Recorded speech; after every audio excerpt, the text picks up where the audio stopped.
Here we go. Award season is in full swing. The 26th Annual Screen Actors Guild Awards finally here. You're watching People Entertainment Weekly and TNT's Red Carpet Live straight from the 26th Annual Screen Actors Guild Awards, which will be simulcast live on TNT and TBS from the Shrine Auditorium here in Los Angeles. It's all going down tonight, 8 p.m. Eastern, 5 p.m. Pacific. We're really pumped. I'm Jeremy Parsons, host of People Now. With me is Lola Oganaike, the host of Couch Surfing on PeopleTV. Good to see you. Good to see you too. I'm so excited to be here. So pumped. We are live on what tonight is the silver carpet to talk to all your favorite stars, all of our favorite stars. It is going to be a night to remember. This amazing event is going to be star-studded, as you know. And let's talk about some of the big highlights we're expecting this evening. I know that Renee Zellweger, I have a good feeling she's going to walk away with some serious hardware tonight. But people are talking about Charlize Theron too. I mean, Megyn Kelly was like, well, who am I? Because Charlize Theron is me now. And so we saw that Megyn Kelly and so many of the women that were actually involved in the story behind Bombshell watched it back. They had an emotional response. Yes. Charlize, so many have responded to that. We're going to talk more to them about it. Look, I'm a bit of a fanboy here for the Leo factor. I know. For the Brad Pitt factor. For the Tom Hanks factor, Robert De Niro. I mean, Al Pacino. This is such a star-studded night. It's one of those that the bar has been raised since years past. We've got that A-team back out here. It's true, because in previous years we've seen a lot of new faces, but this is a return to the A list. I mean, it doesn't get more A list than Leo and Brad and Tom. When it comes to ensembles, there are so many impressive groupings here, so many categories that, look, it truly is one of those things, we say it every single year, that the nomination is sort of like the highest honor. You really do feel that when you look at a lot of these categories because there's so much talent represented. Jeremy, you hit it on the head. In the ensembles in television and film, you've got the Parasite team, but you also have the Fleabag team and everything in between. I mean, this has been a remarkable year for television and film. There are so many shows that I could not get enough of, and when I peeled myself off the couch, I couldn't get out of the theater. I kept running back from the theater to my couch, from my couch You're to the binge theater. watching stuff, you're going to the theater. Going to the theater. Some Big Little Lies chats that we're going to have tonight. So much is ahead. Also joining us tonight down the carpet is my People Now co-host Andrea Belke and Entertainment Weekly's editor-in-chief JD Heyman. Hey JD and Andrea, how you doing? Hey. Hello. Oh, pretty good. Hello, guys. We're doing so well. This is my second SAG Awards. This is my 300th. And we're here on the shimmering silver carpet getting ready to see all of our favorite stars and talk about the SAG Awards. And this is a high honor because, of course, as you guys pointed out, these are actors honoring other actors. Andrea, who are you excited to see tonight? Oh, I mean, if Brad Pitt shows up, you're going to have to pick me off the floor. I'm going to faint. It's not even a crush thing. I love him so much. I love his movies. Everything about him. I can't wait for him to stop by. I love the way he fed that dog in that movie. I know. Once Upon a Time in Hollywood, one of my favorite movies of the Who year. are you excited to see? I'm excited to see Jodie Comer because she is very talented and a murderer, and I'm really into the juxtaposition. Yeah, she's a double threat. Anyway, so I'm excited for that. I'm actually excited for a lot of the movie nominations. Jojo Rabbit, one of my favorite movies of the year. Once Upon a Time in Hollywood. Of course, Parasite. Probably the best movie I saw all year. Parasite was my favorite as well. Yeah, that's because you're a schemer. You're a little bit. Andrew's a 30-time winner of Survivor, so Yes. she likes the dark side. More like a 3-time Survivor loser, but But you that's got all in the close. past. It's all fine. Yeah. A lot of great TV, too. I would love to see the cast of Schitt's Creek here. I mean, they're going to be here, but if they came to our platform, I'd be so happy. Catherine O'Hara. Moira is my favorite character on television. Well, she's a Canadian national treasure, and I would love to see her, too. She's an amazing, amazing, funny actor.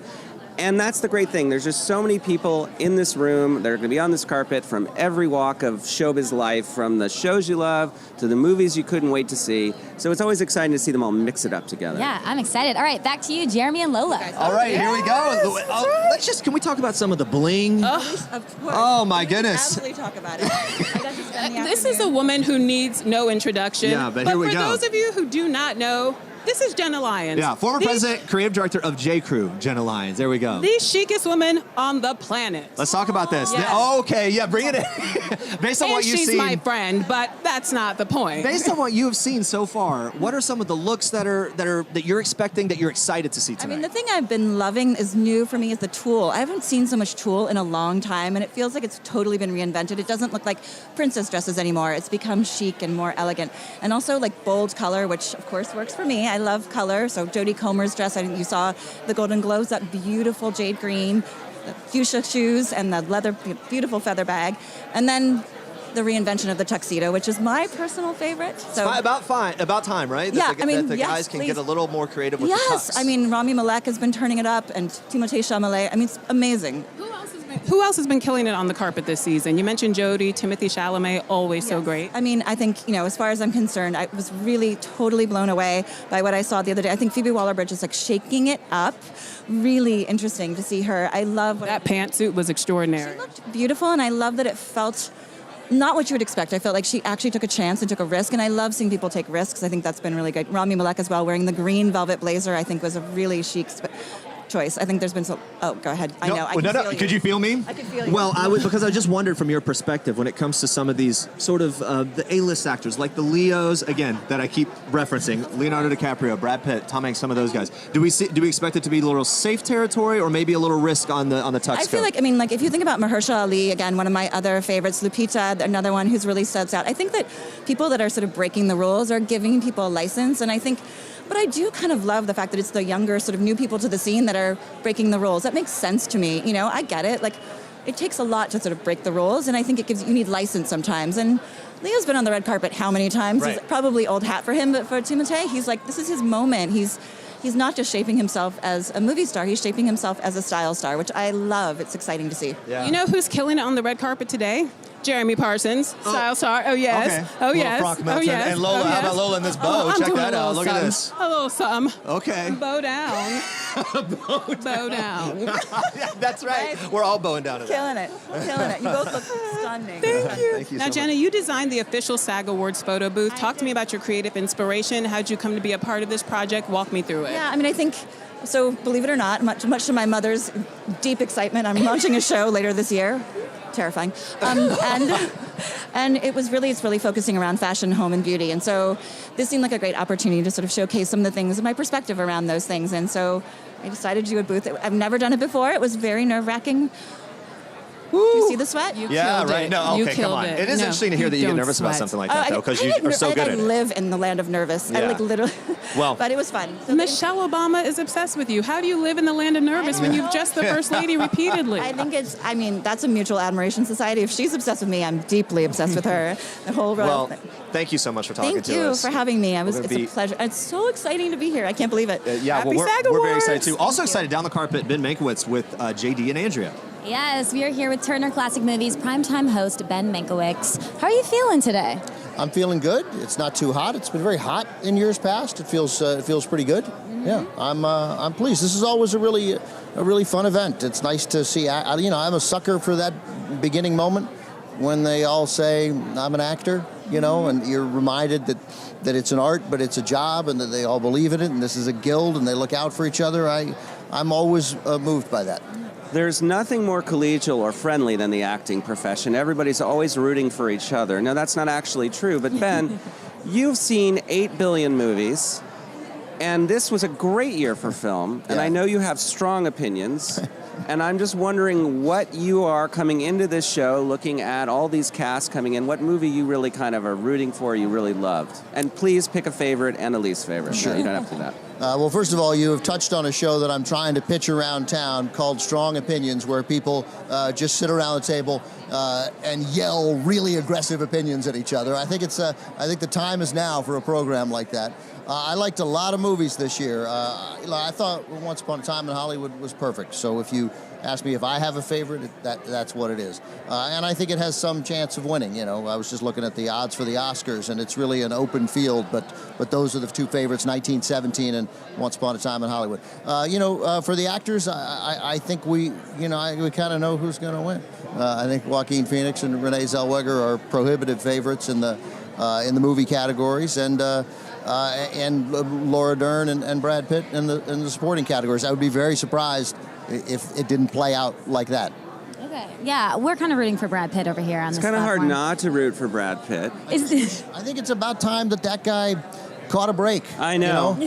All his He's life. struggled for so long. For decades, he's I been know, struggling I in this know. town. People are averting their eyes when he walks in a I room, know. and now finally they see he's got some talent. Yeah. Box office poison, Brad Pitt is what we used to call him.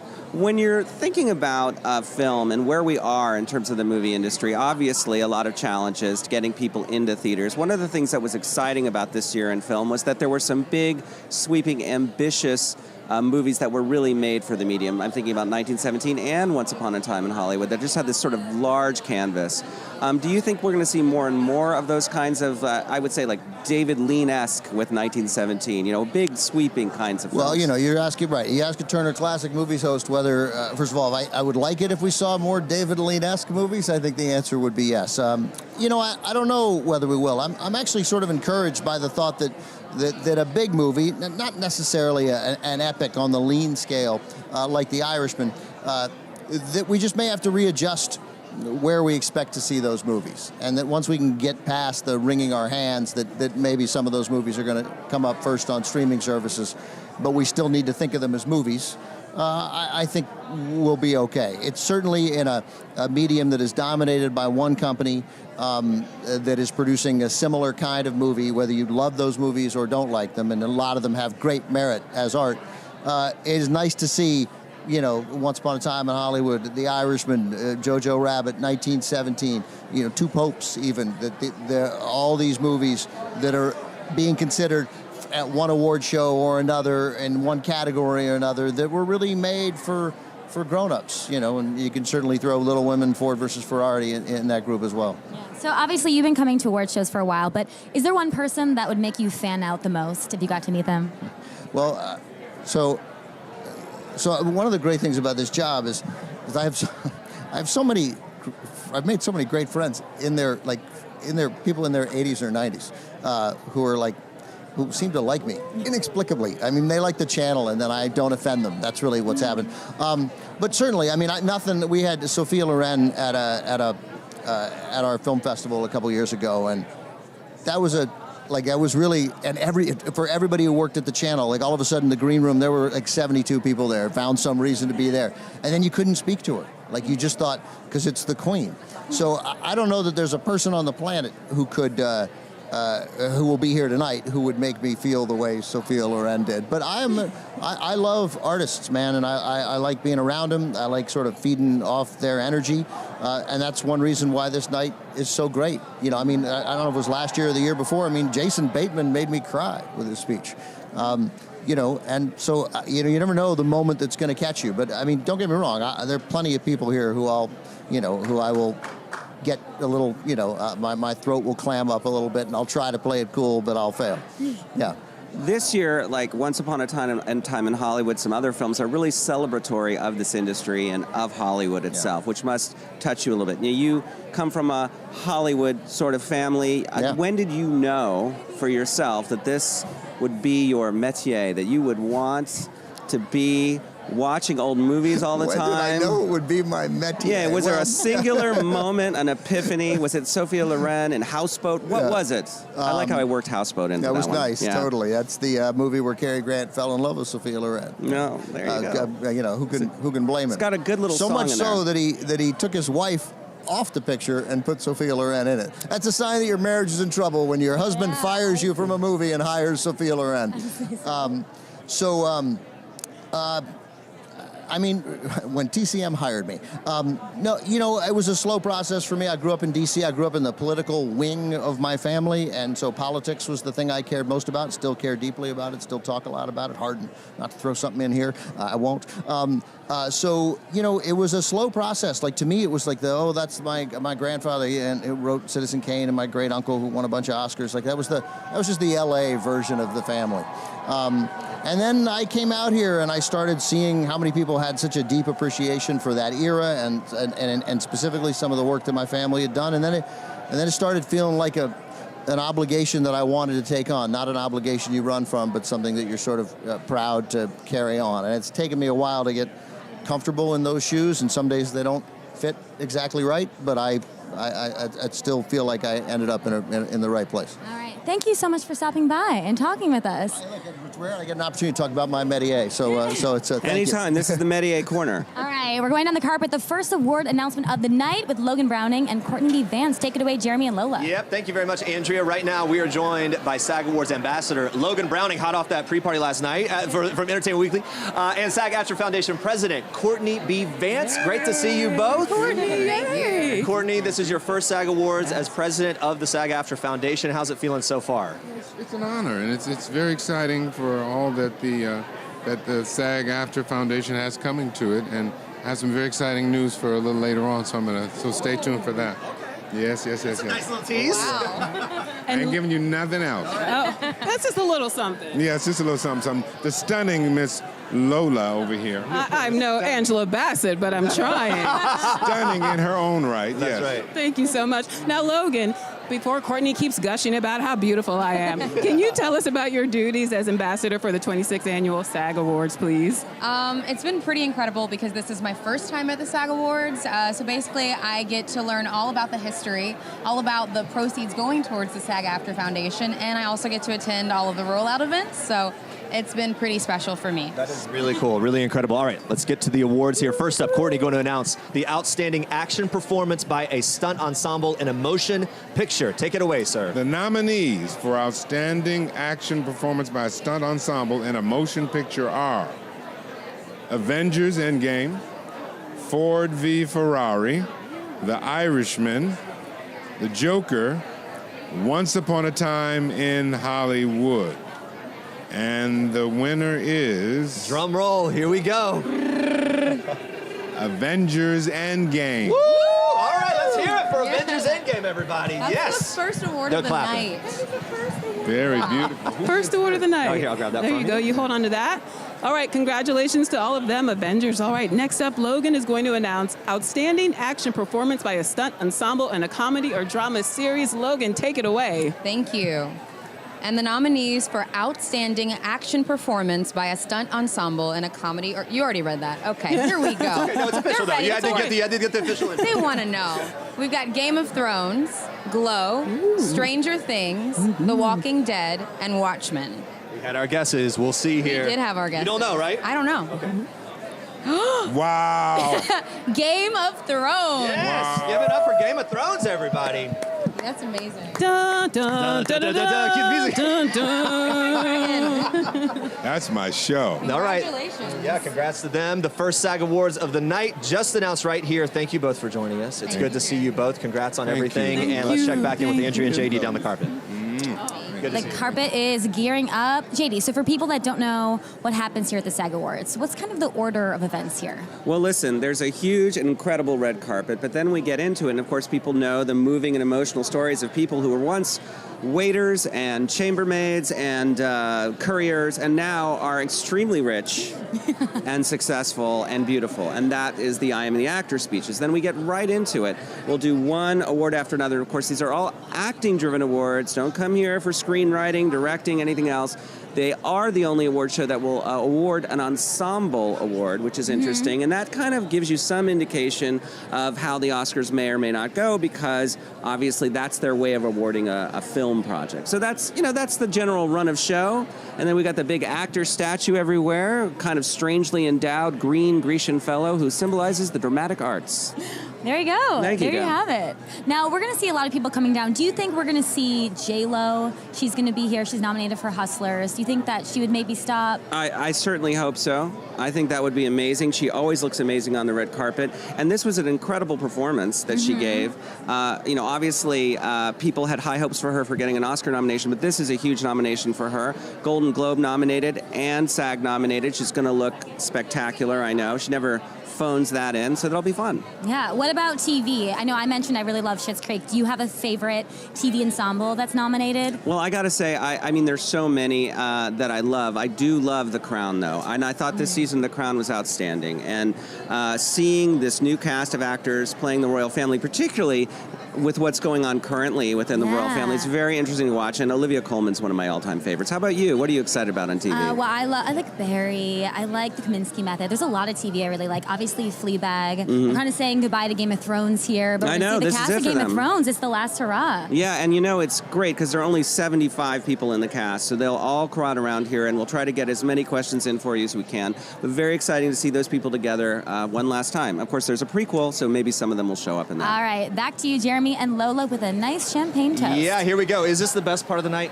Perhaps. Yes. I don't know. We're here with Vitaly Tadej, President and CEO of Champagne Tadej, and beloved actor Carrie Elwes. It's great to see you. Thank you so much for being here, the both of you. We're about to open the 26th Annual SAG Awards with a very special toast. That's right. Italy Champagne Taittinger. It's been kicking off the SAG Awards since 2001, if I got it right.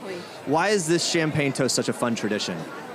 I think this is something which is not obvious now, but you will see that after. The champagne is emotion, it's also celebration, and with the movie industry, I think it's something which is fantastic. So I completely agree with you. Me too. Very good. Oh no, Carrie, you're here tonight as a nominee with the cast of Stranger Things. Yes. And you're also part of season 3 of Marvelous Mrs. Maisel. Woo! Small shows. No one's ever heard of those. Just kidding. How would you compare those two casts? Who's crazier? Who gets more wild when the cameras are off? No, I they're both my family, so I can't pick one over the other. But so much fun to work on both shows, truly. You're living the life. We're loving both of them, and it's a pleasure to have you here as well. Jeremy. It is time to raise our glasses to the 26th Annual SAG Awards and officially kick things off. Cheers, Cheers. to the Screen Actors Guild. Salut. Salut. Woo-hoo, thank you. Vitaly, Carrie, thank you so much for joining us. Right now, we're going to go back to Andrea and JD and drink Cheers up. again. Cheers again. All right, people are starting to arrive. We just saw Catherine Newton from Big Little Lies. That is a show that a lot of people are talking about. Love that show because it's about happy families and contented marriages, and you just leave laughing every time. Actually, that's Yeah. not true at all. She looked, the actress just went by, just amazing looking It's dress. stunning. So she's going to come stop by, I think, in a little bit, but I can't wait to talk to her. Obviously, that's such a powerhouse cast as well. You have Reese Witherspoon, Nicole Kidman, Zoe Kravitz, Meryl Streep. Meryl up-and-coming Streep. actress. Maybe you've heard of her, Meryl Yeah, Streep. I think she's gonna be something someday. I'm glad she got Yeah. this break. But it is incredible because that's not alone in television. You know, you have Big Little Lies with this incredible cast of actors. You have The Morning Show with an incredible cast of actors. Just one star-studded cast after another. It really shows the power of television in this era. People want to do TV, they want to be on these streamers, and they're making some of the best work of their careers. I mean, if you watch The Crown this season, it was almost like watching one feature film after another. So that was pretty exciting to me. Yeah, I mean, it'll be interesting to see, especially if Big Little Lies comes back. Now, Nicole Kidman hinted to us recently at an award show that there's a possibility. So I'd like to get a follow-up of that. I hope it comes back. Well, it's a lot of stress up there in the Monterey Bay area. People are very, very stressed all the time. You know, they threw that guy down the stairs, and then the next thing is mom's in town, and she's mad at everybody. And you think it would just be beautiful to just be living up there near Big Sur and everything, but no, it's not nice at all. And so, yes, I would like another season of high anxiety in the most beautiful part of California. What about, so we mentioned Meryl, we mentioned all these people everyone knows about, but for Entertainment Weekly, are there some up-and-comers that Entertainment Weekly is especially looking out for? Well, I mean, I love Jodie Comer, who is obviously amazing as a murderer and hilarious as Villanelle. And, you know, so I love her. I think there's so many. I mean, that's the great thing. And there's so many talents. Look at the actors in 1917. Look at the actors in all of these projects. I mean, we have some super A-list stars, but there are a lot of people who are making a huge impact very early in their careers, and they're just getting a lot better material to work with and a lot more opportunity to perform sort of moving, sort of award level work earlier in their careers because there's just a lot more opportunity. Yeah. All right, you see behind us there, if you can see her. Oh, look at that. Oh, right there on the screen, yes. Oh, Looking great. Look Catherine how Newton. pretty that is. Can't wait to talk to her. All right, back to you, Jeremy and Lola. Woo! Everybody's loving Stranger Things these days. Yes. Hi, Priya. How you doing? I'm good. How are you? Hey, what's it feel like to be a part of one of the biggest shows on television? At such a young age. You're a wee one, but you're doing big things. You know, it's really cool. I enjoy it a lot. The whole cast is just really nice. Like, we all get along really well, and it's been an amazing experience so far. All right, now you were, you know, kind of being tight-lipped with us. Season 4 of Stranger Things is in the works. Yes. Can you tell us anything about it? I can't say anything. The only thing I can say is that it's going to be a really impactful and amazing season. All right. Well, we're looking Come forward to it on, for sure. we go way back now. You've been up here for a grand total of 45 seconds. You can tell us a little something, just a little something. I can't say anything. I'm not trying to get fired. Okay, no, that You makes want to sense. keep your check. I understand. But let's talk about this. When it comes to an event like this, the cast shows up. At this point, it's something that the honors are there. You know that people love it. It must feel like a bit of a family reunion and just kind of like kick back and have a good time. Is that the vibe? Yeah, definitely. The cast reunites together. We all get to see each other again before filming. So it's really cool, and I'm really excited to see them. You know what I want to know? Take me back to the moment when you found out that you'd actually landed a part on Stranger Things. When I first found out, I was coming home from school, and my mom just had got off the phone with my manager, And she was like, I got some good news. And I was like, what? And she was like, you were on Stranger Things. And I was like, oh my gosh, that's so incredible. cool. And when I found out they were bringing me back as recurring for season 3, that was when I was like really excited and I just couldn't wait. And then when it comes to that first day on set, I feel like that's something you would never forget. What stands out to you the most? The story that maybe you tell some of your friends when you're hanging out? When I first got there, I was a little nervous, but it was really sweet because Caleb knocked on my trailer and we just met each other, and ever since we've been really good, cool. It must be nice to work with other young people as well. You mentioned Caleb, but you got Millie Bobby Brown in the house too. What does it feel like to be around other kids and you're actually all happen to be working? You know, they're all like older than me. I'm 13 and they're like 18, 16. You're very mature. Yeah, thank you. So it's definitely like a huge stretch, like a huge gap, but they treat me really well. We all get along like well, and they treat me like my big brothers and older sisters. Yeah. Well, it's so good to see you. Congratulations on everything. If you see David Harbour out there, tell him to come over, okay? Okay. Have a good night tonight. time. We're going to Thank you. head down the carpet to JD and Andrea. Well, we are here with the stunning Catherine Newton in Valentino tonight, looking amazing. Thank you. Catherine. There's no big little lie about it. That's a pretty good dress. Wow. How are you Look at feeling? that. It means so much coming from you guys. I mean, like, you know, I kind of look in the magazine and I look at everyone's best dressed like the next day. I was just doing that for Golden Globes in your mag. So, yeah, that's what I do. Was it right away when you knew you wanted to wear this, when your stylist approached you with it? I mean, it was hanging in my house, and I woke up today and it was warm out and sunny, and I was like, this is a dress for a sunny day, and I want to feel like the sun, and it's just bright and fun. And I was like, yes, thank you, Valentino. So gorgeous. Also, you do such a great job on Big Little Lies. Thank you. Do you have a favorite memory from season 2? Oh, one of my favorite memories is definitely, I mean, I have the best scene partner, Reese Witherspoon, but in between scenes, we did dance parties the entire day. So there was never like quiet time or like where anyone's really studying. There's Andrea Arnold, our director, blasted music. So we genuinely danced while everyone was setting up the camera and the shots. We were dancing, headbanging. So people who watch the show know that he has incredible taste in music. I mean, the whole soundtrack, everything. So what did you dance to in your dance party? Well, Jean-Marc Vallée, that was his rap gift the first season, it was what was going to be like the soundtrack. Like a mixtape, basically. It was like a mixtape. Right. And I still play it all the time. I have like 3. I took a couple extra.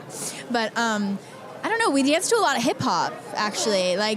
And then for Abigail, I'd be surprised. It'd be hip hop. Sometimes it'd be like some classical song that was really sad, and she would just keep playing it. Then she'd start rolling, and she would just keep playing the music. So, I don't know. The music sets the tone. So music is really important. Real quick, before we toss it back, what's the go-to move when you're doing the dance-offs with Reese? Oh, a classic headbang for me. I do a good hair flip. Nice. Yes. All right. So this woman has danced with Reese Witherspoon, and I hope Meryl Streep, and now we're going to take it back to Jeremy and Lola at the top of the carpet. Yeah, we're very excited here. Mr. Jared Harris and Mrs. Harris. Allegra. Good to see you. We were just listening your SAG. So you were at the SAG Awards for Benjamin Button, for Mad Men a couple times. Mad Men a couple of now times. Chernobyl. This is your 4th-ish time. Lincoln was 5th time. I mean, it's just, who's really counting, honestly? 5, yeah. Yeah, but okay, so to be here for this project, something that people really caught on to. Sure. How does that differentiate this time? It's always exciting when people like what you do, because that doesn't always happen. Right. Sure. So it's always a thrill, yes. What are you looking forward to this evening? Because, I mean, so many stars are in the house, amazing projects in film and television, but there has to be one thing that's got you peaked, other than possibly walking away with some hardware this evening. Let's see. I really enjoyed Jojo Rabbit. I'd like to meet. Yeah. I thought Tahiti was brilliant in that, and he should have been nominated for Best Support. I thought he was really, really good in that as well. But I love the kid. I'd like to say hi to the kid. Who are you excited, or who would you like Well, to? the great thing is, as you know, my husband is an actor. And this is the SAG Awards, which is by actors for actors. So it's nice to be, it's like a private club where most of the suits aren't here. So they get to kind of relax a little bit among their peers. And I like watching that. And that kind of special acknowledgement also good. Something that I'm looking forward to is asking you about murmurings I'm hearing about Morbius with Jared Leto, and if you are going to be Dr. Octopus. Is this Dr. Octopus before us? Do tell. What's that? I don't know where that rumor started. I imagine that Sony will stomp on it pretty soon. Okay. I don't play Dr. Octopus. Okay. What kinds of things, what are you looking forward to coming up? You know, it's a night like this, we're celebrating what has been done, but then there's always that gaze toward the future as well. I'm working on a show for Apple at the moment. We're doing the Isaac Asimov Foundation book. So it's a big sci-fi series. It's the sort of like the original Uber text of the sci-fi world. So, and a lot of the like Star Wars, Battlestar Galactica, X-Men, Star Trek, they all borrowed things from these books. Now, we hear from people that the red carpet can be a little nerve-wracking. Is there anything that you do to get yourself centered? Do you listen to music? Do you eat certain things? Do you have certain rituals? Let us know. Pre-game We routine. do. We listen to disco when we're getting ready. All right. I had a nap in the car. Jared had a nap in the car. I sent a picture of that to his PR Very girl. exciting. I grab his butt so he smiles in pictures. Oh, okay. Which is what I'm doing right now. Wow, and it's working. Oh, Look, yeah, I he gets a see. smile and a wink, the whole thing. So I'll ask you, how is he on the dance floor? You said the disco music, so... Nice. My husband is a product of the disco era. He is the first person on the dance floor, and clothing starts to fly off of him. All right, can you show us a little something? No, come on. Okay, is it just the pointing thing? Okay. Get down on it. Oh, there we go. Get down on. He gets disco if you really want it. Get Okay, down- we'll he find gets you in the disco after shoulders. party. I'm going to rescue you. You don't have to do it right now. We're going to go back down the Starts carpet to dance floor. JD and Andrea. It's true. People don't know that about Jared. A lot of people showing up right now. It's getting really exciting, JD. Yeah. We just had Catherine Newton, and now we have more big Little Eyes stars. So the Cravetti twins and Ivy George are going to be coming up very shortly. Last night, they showed Lola and me how to do the floss. And are you good? No, I still can't figure it out. It was Terrible. super embarrassing. I honestly don't even know what that is. Well, guess what, JD? When they're here, They're gonna shortly, floss for us? They're going to teach you how to floss, and I can't wait to watch I have a feeling you. I'm going to be a very good flosser. I'm going to be like an American Dental Association grade flosser, so it's going to be awesome. I really like that people are in such great moods when they're here, and they're ready to dance it out, have a good time. Generally speaking, this is one of the happiest award shows in town, and I think that is because it is a sort of actors club. People come here, they're happy to see each other. You know, they still have to get dressed up and get spackled and, you know, cinched into things, but they're happy to be with their colleagues, you know, their coworkers, and you get this real sense that people are just really appreciative of being with their peers, which is nice. All right, can't wait to dance out soon. But first, back to Jeremy and Lola. Here we go. Hey, Okay, so guys. we've been talking about the Irishman. Yes. Of course, there's that great ensemble. Part of it, the ladies coming in strong here. The ladies of the Irishman, the Irish ladies here. This is Robert De Niro's wife. Yes, hey. Robert De Niro's daughter. Hi. Joe Pesci's wife. Okay. And I play Al's wife, Al Pacino's wife. Okay. Okay, but actually give us your real names before you do that. My name's Welker. My real White. name is Stephanie Catherine Kurtzula. Narducci. Okay, read them all at once. Lucy Galena. All right. And can we mention this, Robert De Niro with being honored tonight? Let's just talk about just the impact that's been left on you and why tonight and that award for him will be such a special moment. Well, I can't think of another actor who has had the kind of impact on our profession as much as he has. I think he's not only is a consummate professional, but when we think of the great actors, he's in the top 5 or 10, right? Always mentioned. and now that I've played his wife, I'm in the top like 50 by association. By association, Yeah, it's of automatically course. there. The Yeah. degrees of separation. Exactly. Yeah, it makes sense. Through osmosis. Now, you know, people who work with Robert De Niro tend to call him Bob. Are you on the Bob? You're in the Bob range with him now? I'm kind of thrilled to say, yeah, I call him Bob. I am also, I call him Bob. Yes, a few people. Yes. I want to know, honestly, did you watch the whole thing in one sitting? Yes, Marty invited us to a screening, so we sat and we watched it in a private screening, and it was amazing. We were all blown away. Yeah. When you say Marty, you mean Martin Scorsese. Scorsese, not Scorsese. Scorsese. That's right. Scorsese, get it right. Scorsese. You were also in Goodfellas. Talk to me about how Irishman kind of harnessed a certain sensibility and sort of a cinematic tone that harkened back to movies like that. Yeah, I think a few people have talked about it. Some critics have mentioned particularly that opening shot in The Irishman being the tracking shot and has echoes of that famous Coppa tracking shot in Goodfellas. And I think the two films really speak to each other, very much so. This one being made by a man looking back, about a man looking back. You know, because Scorsese and Pacino and De Niro and Pesci have all worked together, did they have a code language? Did they have a sort of, were they able to telegraph? They actually do. They have their own selves. They have their own brotherhood. They're like family. And Stephanie and I got to witness that even in the back of the car. All the we time. had a long road trip that we worked for weeks on, me, Stephanie, Bob, and Pesh, and we would sit during breaks and just listen to them talk, and it was wonderful. Talking and telling stories about the old days. You remember this? And we just sit there and try not to eardsdrop, but look at each other and giggle like, we just heard that. talk about their kids. Yeah. Okay, I need a nickname. I was singing Lois's Lucky Hat. I'm kind of hearkening back to that. Do you still have the lucky hat? I didn't take the lucky hat. Take the lucky hat? I never had the lucky hat. Okay. All right, well, that's all I got. Sorry. Did you take anything home from The Irishman? Because I think this is one of those films you want to have like a keepsake. Little memento. I have a sweatshirt. Okay, sweatshirt that the crew cast got. You've got. I've got slippers from it. Smart girl. Slippers from one of the pajama scenes. They let the cast, the outfit people, the costume people let me keep slippers, and my little sister wears them now. It's really great to talk to you all. Congratulations on this. I can tell this is going to be a fun group tonight. We're going to be looking for you at that after party. You mean at the bar? At the bar. We'll be at the bar. All right. Wherever. We'll find you. Back down to JD and Andrea, guys. All right, we're with some kids from Big Little Lies. It's Nicholas and Cameron Cravetti and Ivy George. Hello, everybody. You look so dapper. How are you all doing right now? How are you? I'm great. So last night at the Entertainment Weekly party, the pre-SAG Awards party, you taught me and Lola how to do the floss. So now my man JD wants to learn. I want to see how you do it. Okay, Just break so it can down you for me. teach You got to take JD? it very slowly. One move at a time. Like this. Okay. And then just go in like that. And you go back. And then your hips, and then take it out again. And then your Oh, left you gotta hand take goes it out? behind your back. And then goes over your Yeah, where? And Oh, then I go see. back But in. there's a little behind. There's a little behind action. It's like first. Okay, let's see the finished product. Let's do it. Oh, wow. But he makes it look so easy. There Like, you go. like it's poetry in motion. All right, and I Ivy love George, that. come up here. You look so beautiful. I You love guys this match. dress. It's sort of the little sea princess foam. moment. Yeah. Now, they told me their favorite part about Big Little Lies. They got to teach the floss to Meryl Streep, which is incredible. What was your favorite part about filming? I love the whole thing, just like being with all the people and being on set. It was one of my favorite projects I've worked on. Yeah. You all did such wonderful jobs and have so much fun today. Yes.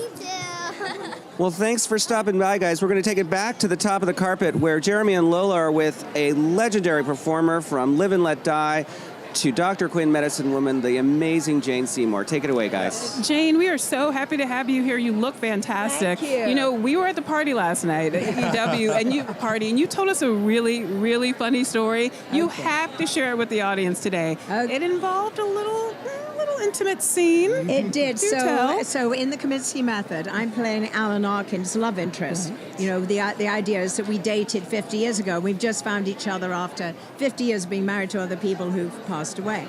And you know, Chuck Lorre doesn't actually let you know what's in the next episode. No, he so doesn't. we were at the read-through, and afterwards, you know, Alan and I both noticed we were going to be intimate. And his wife's, you know, watching the read-through. So he turns to me and says, Jane, do you have some time? I said, yeah. He said, could we have brunch together with my wife? Because I think she should meet you. And so we had a wonderful brunch together. And his wife, Suzanne, who's fabulous, and I, like, really hit it off. And we had a really funny time. And she gave you her blessing. Oh, more than my blessing. Yes. She said, take it. Okay. No, she did. And she loves it. She's fantastic. But she was all for it. And I'll tell you, it really worked out. The Kaminsky Method is just fantastic. I was thinking about this with the Screen Actors Guild Awards and thinking about what it means to be an actor. Do you remember the project where you finally got your SAG card? Ooh, that's a good one. Ooh, that is good. I would imagine it would be the first one I did when I came to America, because I already had it, you know, the English equity thing. I think I was playing an Israeli tank commander in an episode of McCloud. Wow! Like, wouldn't you just say I would be perfect for an Israeli tank? Exactly right. That's when I knew that American television was different from British. Okay. Talk to us about your career. I mean, talk about career longevity. What has been your secret? Because you've starred in a number of films, a wide range of material. How do you go about choosing your projects, and how have you stayed in the game this long? Okay, so first of all, I was playing exotics, Live and Let Die and Persian Princess in Sinbad. Then I got to play ingenues. Then I got to play virgins for way too long, including Dr. Quinn. Then I played everyone you've ever heard of, like Maria Callas, Wallace Simpson, Marie Antoinette, in different languages. Right. Then I got to play victims, because they saw I could cry. War and Remembrance. Then I got to play evil people, because I was married to James Keach. I think he thought it would be fun for me to kill people. And now I put a grey wig on. I'm playing the oldies. The next one up, I'm playing Eleanor of Aquitaine at the age of 80 and 20. Wow. That's fantastic. I mean, it's unrivaled what you've done and what you're continuing to do. And by the way, I love your spirit. You've got such a vibrant spirit. You were saying we will probably see you out there on the dance floor, kind of bust a move at the after party. All right, show us a little something. I can't waste those Dancing with the Stars moves. That's right. It's such a pleasure to talk to you. Thank you so much. Thank you so much. Thank you. And we're gonna help you right down off the stage here as we welcome up some of the cast of Marvelous Miss Maisel coming right on up here. Stephanie, Joel, and Matilda. Hello, hello, hello. Hey, how are you? So Jeremy, it's good great to see you. Hi, how are you? Oh my goodness, great to see you guys. My girl. Okay. Okay, so Jeremy, hi. We are Instagram friends, and we never met in real life, and we met last night, and here we are again. And it's happening. Together. Real Insta becomes real life. It's unbelievable. We all really exist in the world. It's even better in real life. Hey, you know what? I would imagine as actors, it's obviously a privilege to be at the Screen Actors Guild Awards, but to walk in on a show that every other actor's talking about, that's got to be even next level. What's that vibe like for you? I'm still pinching myself every day, so I'll believe it someday, but I still don't believe it. Yeah. How about for you? Also pinching. Also Okay. pinching. Yeah.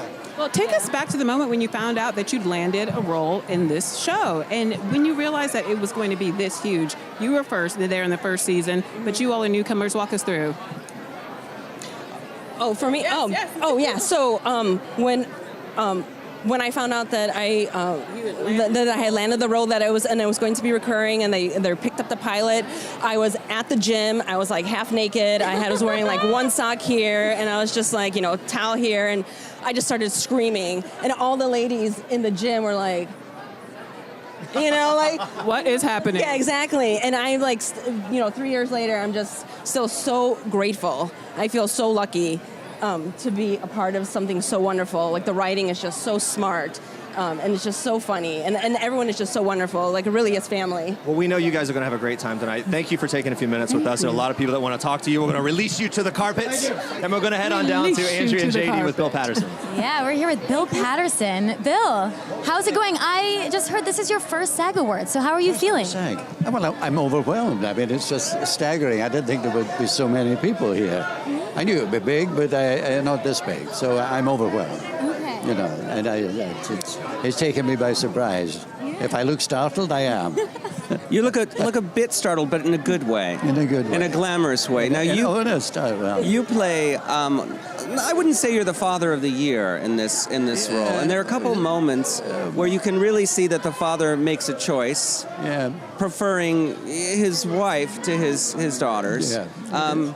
And those moments are really sensitively played, really finely played. Something in your eyes. Yeah. How did you work that out with Phoebe? Well, by some chance, I have a daughter very similar age to Phoebe. So I've been practicing a long time to be kind of an adequate father. Mm-hmm. I've had 30-odd years to be inadequate as a father. So it wasn't looking too far inside. But there's something about that relationship between a father and daughter, that as you'll know, because you will have a father, God bless, there's a kind of special frisons of both of love and of terror and panic that the daughter is going off the rails.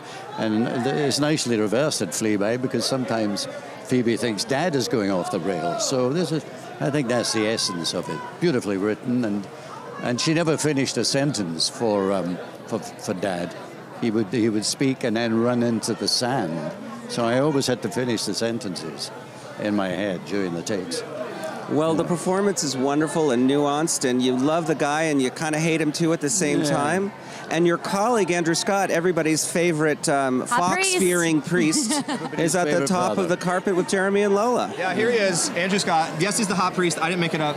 Don't at me. But we always talk about the ladies' fashion. The men getting a little more bold with the look. You got the cummerbund, the whole thing here. Looking good, my friend. Thank you very much. Yeah, I'm feeling good, actually. Yeah, feeling well, thank God. The first SAG Awards for you. Yes, this is the first time I've been here at the SAG Awards, so yeah, it's cool. It's because it's all actor-based, and I know actors. And what an auspicious beginning. I mean, to start off here with this role, I mean, it made you a household name. People may not know your name, but they know that you're the hot priest. What is that like to walk down the street and hear, hot priest, hot priest? It's very bizarre, particularly in America. People are very forthcoming. I like it I live in London, so people are a little more reserved. They've got that English reserve, so it's cool. Yeah. There are worse things. Tell me when you first encountered that script. I mean, so much of what makes this show so special, Fleabag so special, is the writing. Right. When you glimpsed that script, what went through your mind? Well, it's what you look for with any script. You know, you're looking for something with real flair, and you can't make a great performance if you haven't got a good script. Yeah, I was blown away by it, but I don't think any of us really had any idea that it would take the world by storm the way it has. So it's incredible. You've won every award this season. Well, let's say you this. won like Girl Scout awards and Boy Scout awards. A lot of eyes are on you. Right. One set of eyes definitely on you. Joey King, the actress from The Act, who was fanning out over you at the Critics' Choice Awards as you walked right behind her. Oh, wow. I don't think she was able to encounter you yet. We found out at the party last night she had not encountered you yet. Yes. Are you aware of her? And would you like to kind of send your love? Of course, she was absolutely sensational in that. Yeah, I'd love to meet her. Yeah, this is the great thing about these things. You get to meet people that you really admire. That's cool. Oh, good. I'm delighted I came. Okay, Joey King, we will be looking for the two of you at the after party. We're going to work something out. And let's go back to Andrea JD with one of the stars from Stranger Things. Yes, he's the bad boy in Stranger Things, Dacre Montgomery. So nice to have you. Thanks for stopping by. Okay, your character, it's wild. It goes on a journey. What was your reaction first reading those scripts? I think amazement, as we were just discussing. You know, I think it was a really interesting opportunity to try and maybe do a different take on an anti-hero or a villain that, you know, isn't sort of painted one color, which was a lot of fun. The great thing about your character, and indeed the whole series, is it kind of harkens back to old movies, old teen movies, but you get to bring a few more shades into that character. You get to be somebody we kind of root for, even though you're pretty awful a lot of the Yes, time. agreed. Very awful. No, I think that's all thanks to the Duffer Brothers, because they kind of create a collaborative air on set. You know, the freedom of speech and discussing rather and collaborating on things was, I think, what makes the show the show. You know, I think that's what has made it so successful. Yeah, you made a post on Instagram about persistence and things not happening overnight. Especially this award show, it's all about the actors. What is your message to actors out there that maybe are hitting a wall or having a hard time? Yeah, I wrote something as well recently on that, sort of saying that, you know, we've all had tough times, you know, people sort of aspiring to be actors. But I think just a constant belief in yourself and persistence and sort of understanding that you are just as capable as anyone else, I think is extremely important, and not sort of dismissing your abilities or how long it takes to be recognized for those abilities. You have this incredible little pin there that has like Yes. a red cross. Tell us about that. I was just announcing today that I'm officially becoming an ambassador for the Australian Red Cross. As you know, Australia is experiencing some extremely hard times. A lot of people I know are affected, and my partner and I are trying to do everything we can to help out. So I've created a GoFundMe, and we're trying to raise funds, as is many Americans, many Brits. Are you British? I'm a creepy fusion. Okay, creepy fusion. But I'm sure I've heard of many British people and Australians trying to raise money, but we've still got 2 months left of fire season, which is a scary amount of time to consider how much has happened in the first month. We lived under a cloud of ash in a major city for 3 weeks. So I'm just trying to raise awareness and do that little bit that I can. Thank you for the work that you're doing. Well, a very important message to get out there. This is, as he was saying, just the beginning, really, of a real crisis down under, and we all want to pitch in for that. So thanks for doing that, and we're going to take it back to the top of the carpet to Jeremy and Lola. Yeah, okay, here we go. This is Drew Scott. Am I the next property brother? Perhaps. I was on a train recently in New York going to D.C., and a guy beside me at the end of the ride said, "Are you one of those property brothers?" And I was like, "I'm flattered. Unfortunately, no. I don't have a new magazine. I don't have a hit show, and all your money." And I'm way too short. That's right. You know what? We're not going to interrupt this bromance, so we'll be over here. You guys just go and have a good time. Yeah, girl, so tell me about this dress, because this dress is fabulous. I love this bow. The lipstick's matching the bow. Oh, are you guys finished? We're finished. Oh, you're finished? Okay, thank We you. had a great night, though. We have the perfect weather here, a lot of amazing, inspiring people here to support tonight. And you know what? We have been talking about this a lot at People. You and your brother, Jonathan, just launched Reveal, this new magazine, this new endeavor. How excited are you for that? And now you're a little bit away from the launch. How's it feeling? I mean, we're really excited. This is something we wanted to do for many years. We listen to our fans, and they've said that they would love us to try and inspire them in other ways.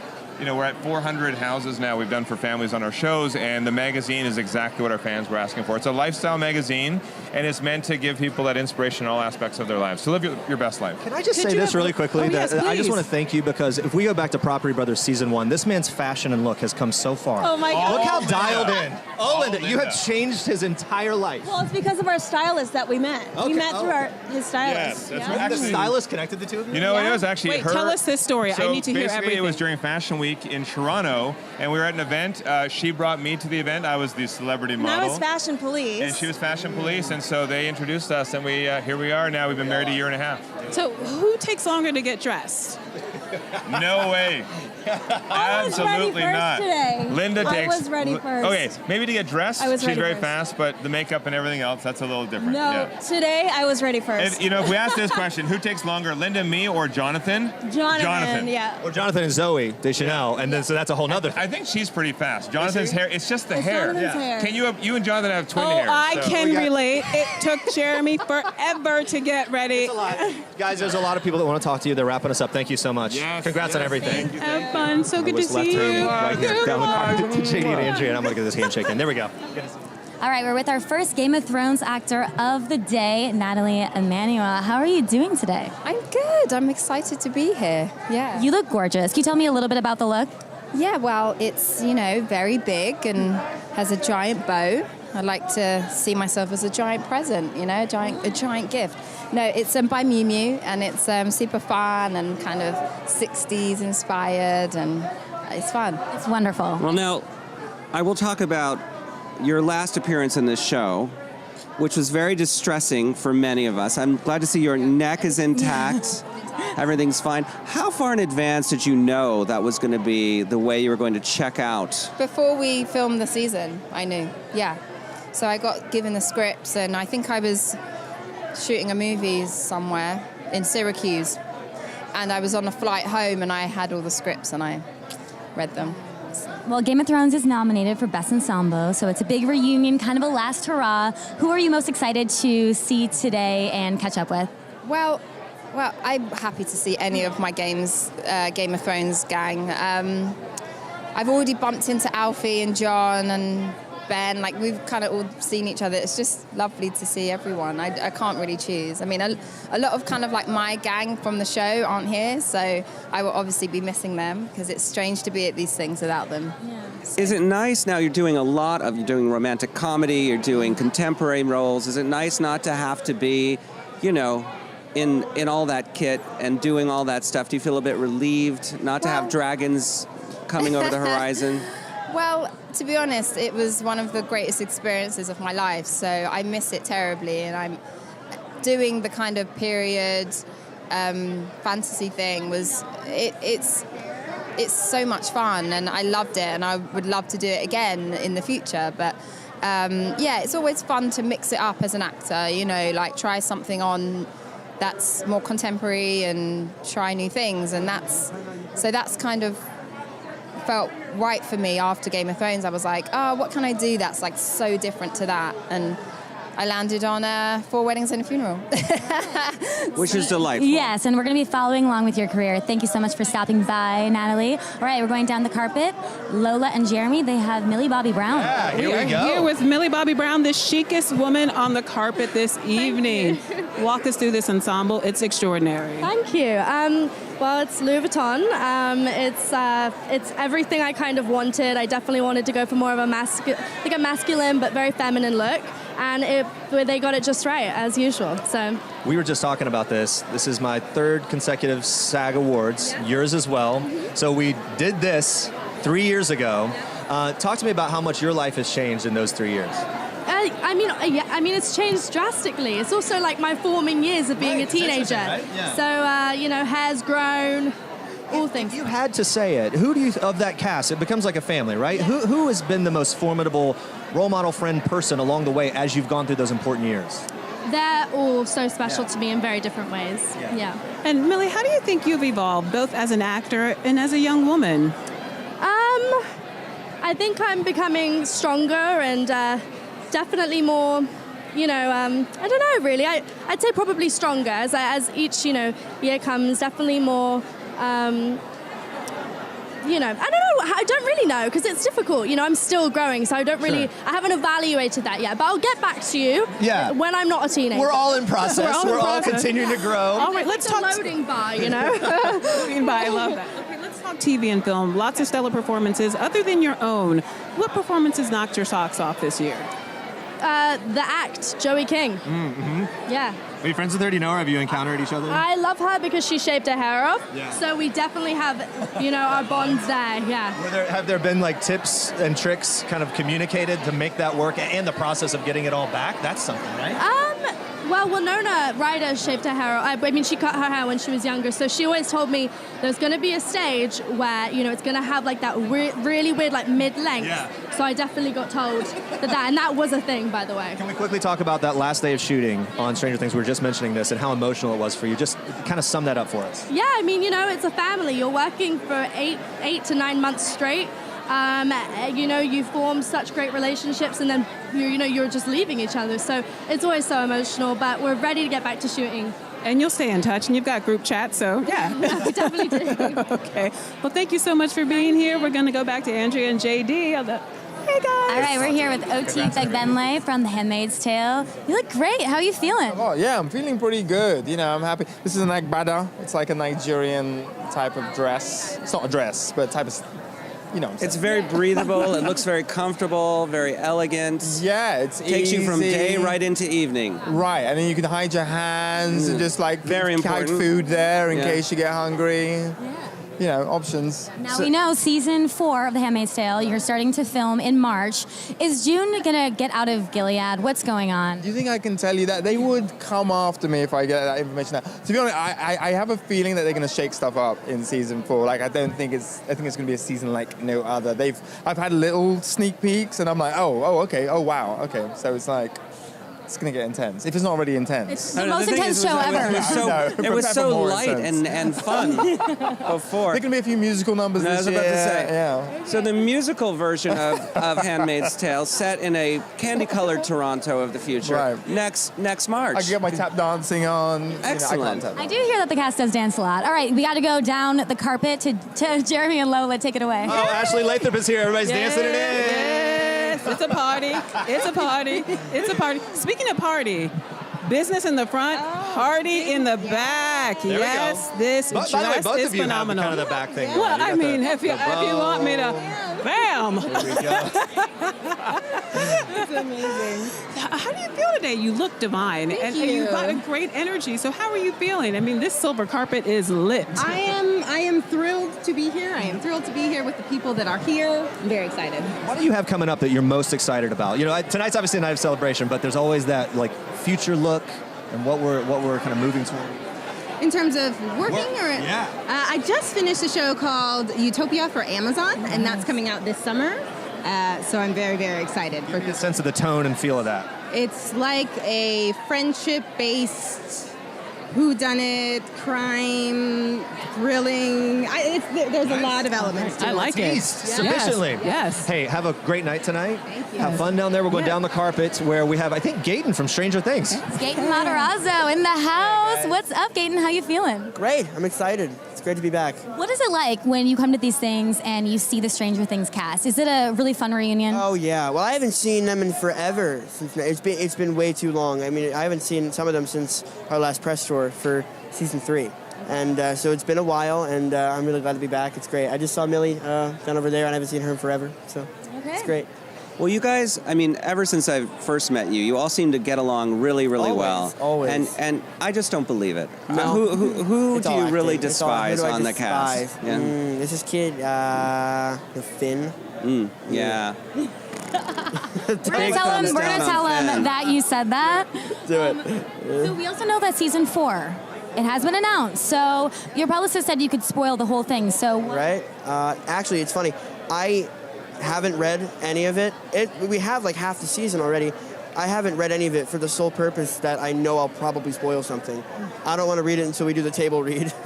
your cast is the best about not giving us anything, and you're doing your job right. Yay, awesome. You guys are really great about that. And one of the things you have to do, obviously, when you get the scripts is you kind of have to imagine some of these creatures and monsters that are not realized. Do you often have a very different picture in your head about what you're going to be facing when you see it? Yes, actually. I remember the first season reading the script and hearing about the Demogorgon and stuff. Like, it kept like saying humanoid in the script, and so I thought it was going to be much more like almost like a man.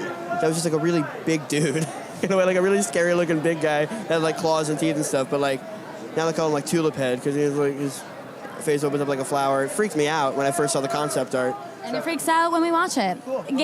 Does its job then. Well, Gaten, thanks so much for stopping by. Going back down the carpet, Patricia Arquette is there with Jeremy. Yep, that's right. Look at this. Patricia Arquette is here. So And good I to am see you. fangirling. I'm so sorry. I was just telling her it's such a pleasure to watch you work. And I'm not the only one who feels like that. All of your peers feel that way because you keep winning SAG Awards. It's mind-blowing. I don't even know what's going on. I swear I really never saw this trajectory. You know, they say, like, The Secret. Imagine your future. Right. I didn't Visualize really imagine. it. Yeah, I didn't really visualize it because I was doing work for a long time, but it just seemed under the radar, and I was trying to work in that box they give for girls for a long time. So it was really nice, you know, in my 50s to kind of say, well, I'm going to break out now. I don't have to be the ingenue. I don't have to be the girl. So You know that what- you're in love with. So Patricia, let me do something else. You don't have to be the love interest. And I think that's sort of indicative of how Hollywood has changed in recent years because historically, after the age of 40, it was spelled the end for most actresses' careers. But you're a shining example of someone whose career just keeps getting greater and greater, later and later. Well, there's a few things happening that I think that are significant right now, and I have very good timing. Right. Is What do you that- think? What do you attribute this to? Well, part of it is that there's so many cable channels Right. that are looking for content. For a long time, they were around, these cable channels, but they were just recycling old content. Then people were about to switch off their cable, and now they're creating content. Now, because of that, you know, women of color, men of color, all kinds of women of all different ages, colors, ages are Mhm. getting an opportunity. So I think I happened upon a very good time in the world. And the momentum's there. New things that we're hearing about, an upcoming project with Ben Stiller and Adam Scott for you. Can you tell us anything about that? Tell us more. Well, yeah, I'm really nervous. I want to know more about it. I'm still waiting for that first script. I mean, I've read a version of the first script, but Okay, am no, I even it's on. allowed to say? Okay, I don't know. it's on Apple TV. We know I'm that. the person you tell your secrets to. Okay. I like that. Hey, really quickly, how do you go about choosing your projects? Because again, you're one of those actresses who has such a wide body of work. You can do almost anything. So how do you know when a script is for you? How do you know when the project really speaks to you? Well, you know, I think sometimes people think I get offered more than I do. Okay. The reality is, I don't get offered everything in the world. Really? Months will go by, I don't get offered anything. And then you're deluged with work. Then I'll get, several things. Usually you'll get a lot of good things at once, you know, and you have to decide. But you have to take different things into account. Look, I've been a single mom since I was 20. Sometimes you have to pay your bills, Right. you know, and you're grateful for whatever job you get.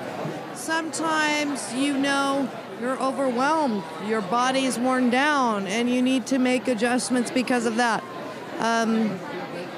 So I think there's a lot of things in the choices that we make, but I'm just grateful. Look, I'm so grateful to casting directors today, honestly. I feel like casting directors have championed me a lot in the room. Even with this, after all of these years with the act, the casting director, Sharon Bialy, she went to bat for me. Wow. Now, people at home might not think that I need a casting director at this point to champion me, but she did. And also one of the creators, Michelle Dean did, and our director. But other than that, I may not have gotten this part. Really quickly, I'm sorry to cut you off there. Joey King, you made headlines when you talked about clubbing her over the head with the globe at the after party and after event. Are there precautions in place so that we don't have a repeat performance?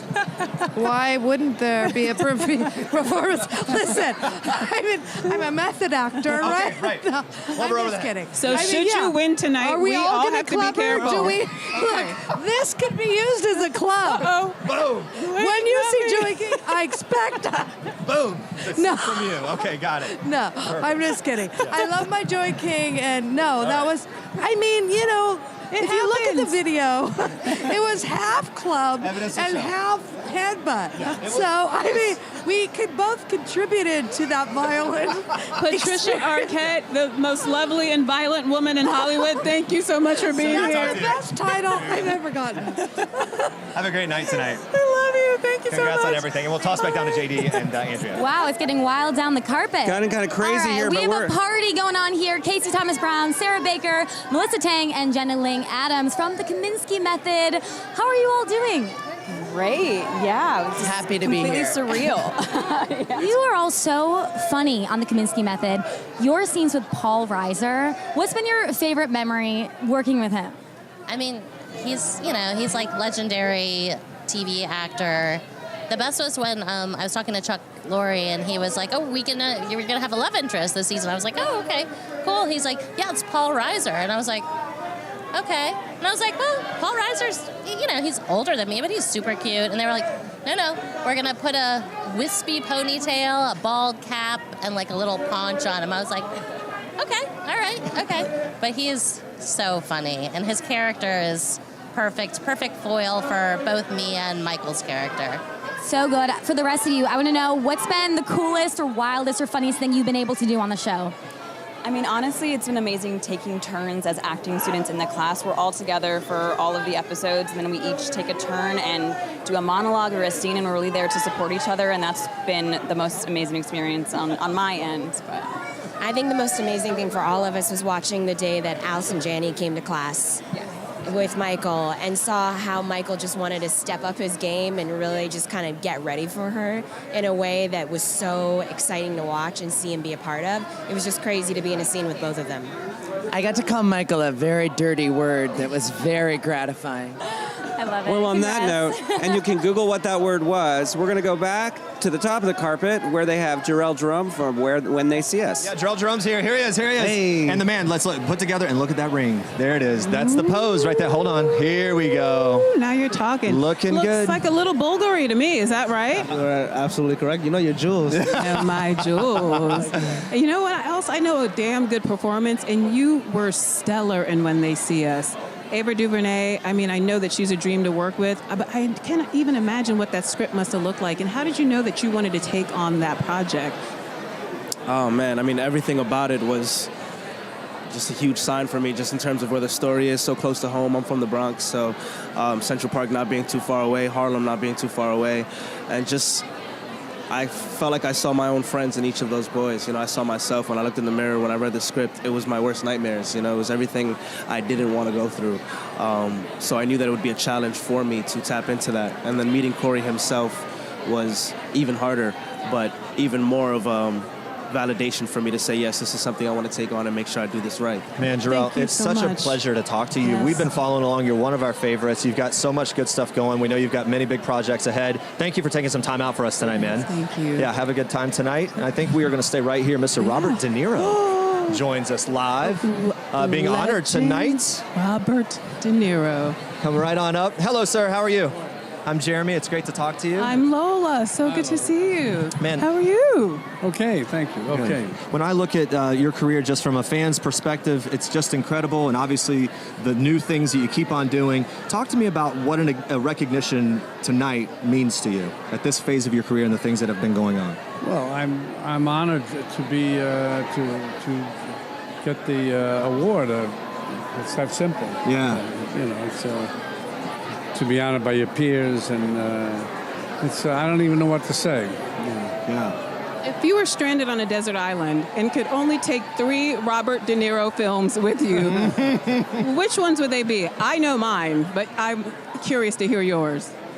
Oh God, I don't know. The Godfather 1. Well, I'm in Godfather 2. Godfather 2, yeah. That doesn't mean I wouldn't take Godfather 1, but I don't know. Yeah.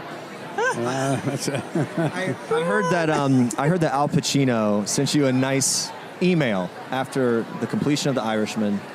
What was that email about, and what's the status of, I don't know, the relationship the two of you have had after knowing each other for decades now? Well, no, he did send me a beautiful email, and one to Marty too. It was really, it was a wonderful, wonderful email, and you know, we've known each other for 50 years, and over the years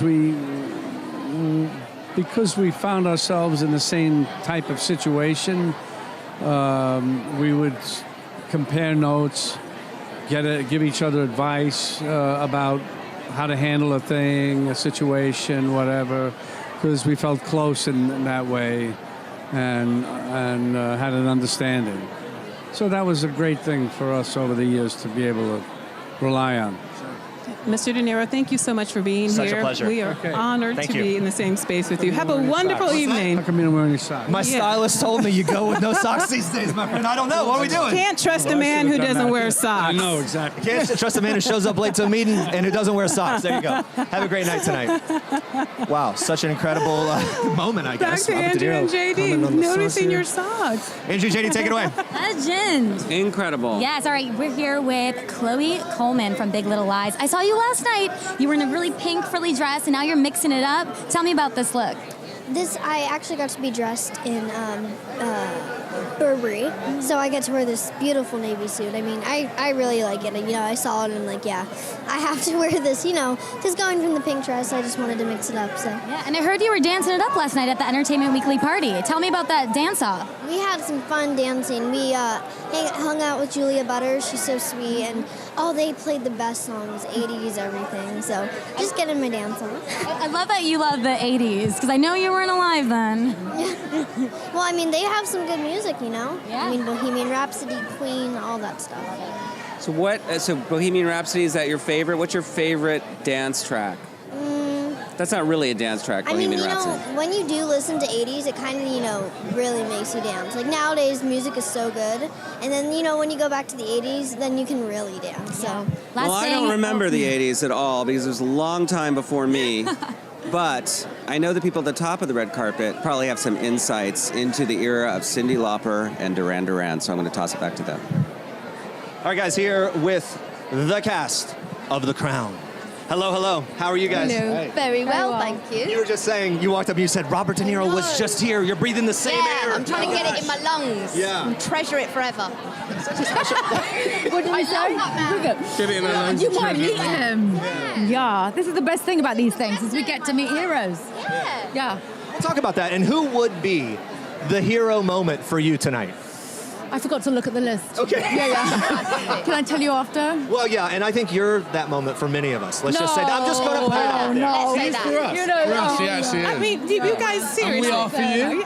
Yes, of course. But you guys seriously, what is it like to work with true Hollywood royalty? I mean, it's Helena Bonham Carter. It's insane. It is insane. But actually, I'm about to do a good one. So, it is. Some days it's. No, it's not. It's all, literally from day one, they made us feel like, you know, completely comfortable and normal, and they're just great people to work with. So it's not, you know, We see They also beyond happen to that. be very talented.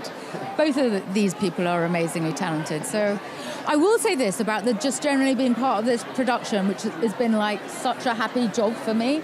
And it's sort of been ironic because we're up for the ensemble thing, and in a program that's about status and hierarchy, it couldn't be more democratic and fun and supportive, isn't it? And we're pretty idiotic. We're a proper family back home. Yeah. We're all supportive, and there's no competition really. There's no sense. There's not one diva. No. You know what? Our queen, who's hilarious. And Olivia Colman. Yeah, everyone. There's not a diva and everyone is brilliantly fun. You know, we hear that Prince Harry and Meghan are going to be looking for jobs soon. What do you think they should do? I have no idea. I'm not. I imagine they could probably do anything. I'm what sure if they're they very want? talented and can go off and do whatever they want. I hope Absolutely. so. I hope so. Absolutely. I think the world is their oyster. It'll be very interesting to see what they do, but now they're masters of their own destiny, and good luck to them. Well, it's such a pleasure to talk to you. you so much Watching for you is being- incredible. Yes. You do such a good job, and we thank you for taking some time for us tonight. We're going to head back down the carpet to JD and Andrea. Have a good night, Yes, guys. we are here with Noah Schnapp from Stranger Things. Stranger Things kids, you have a ton of fun. I want to know your favorite memory on set. I know it's probably hard to choose. Memory. I mean, we've done a lot of fun stuff. I think me and Millie have the most fun together.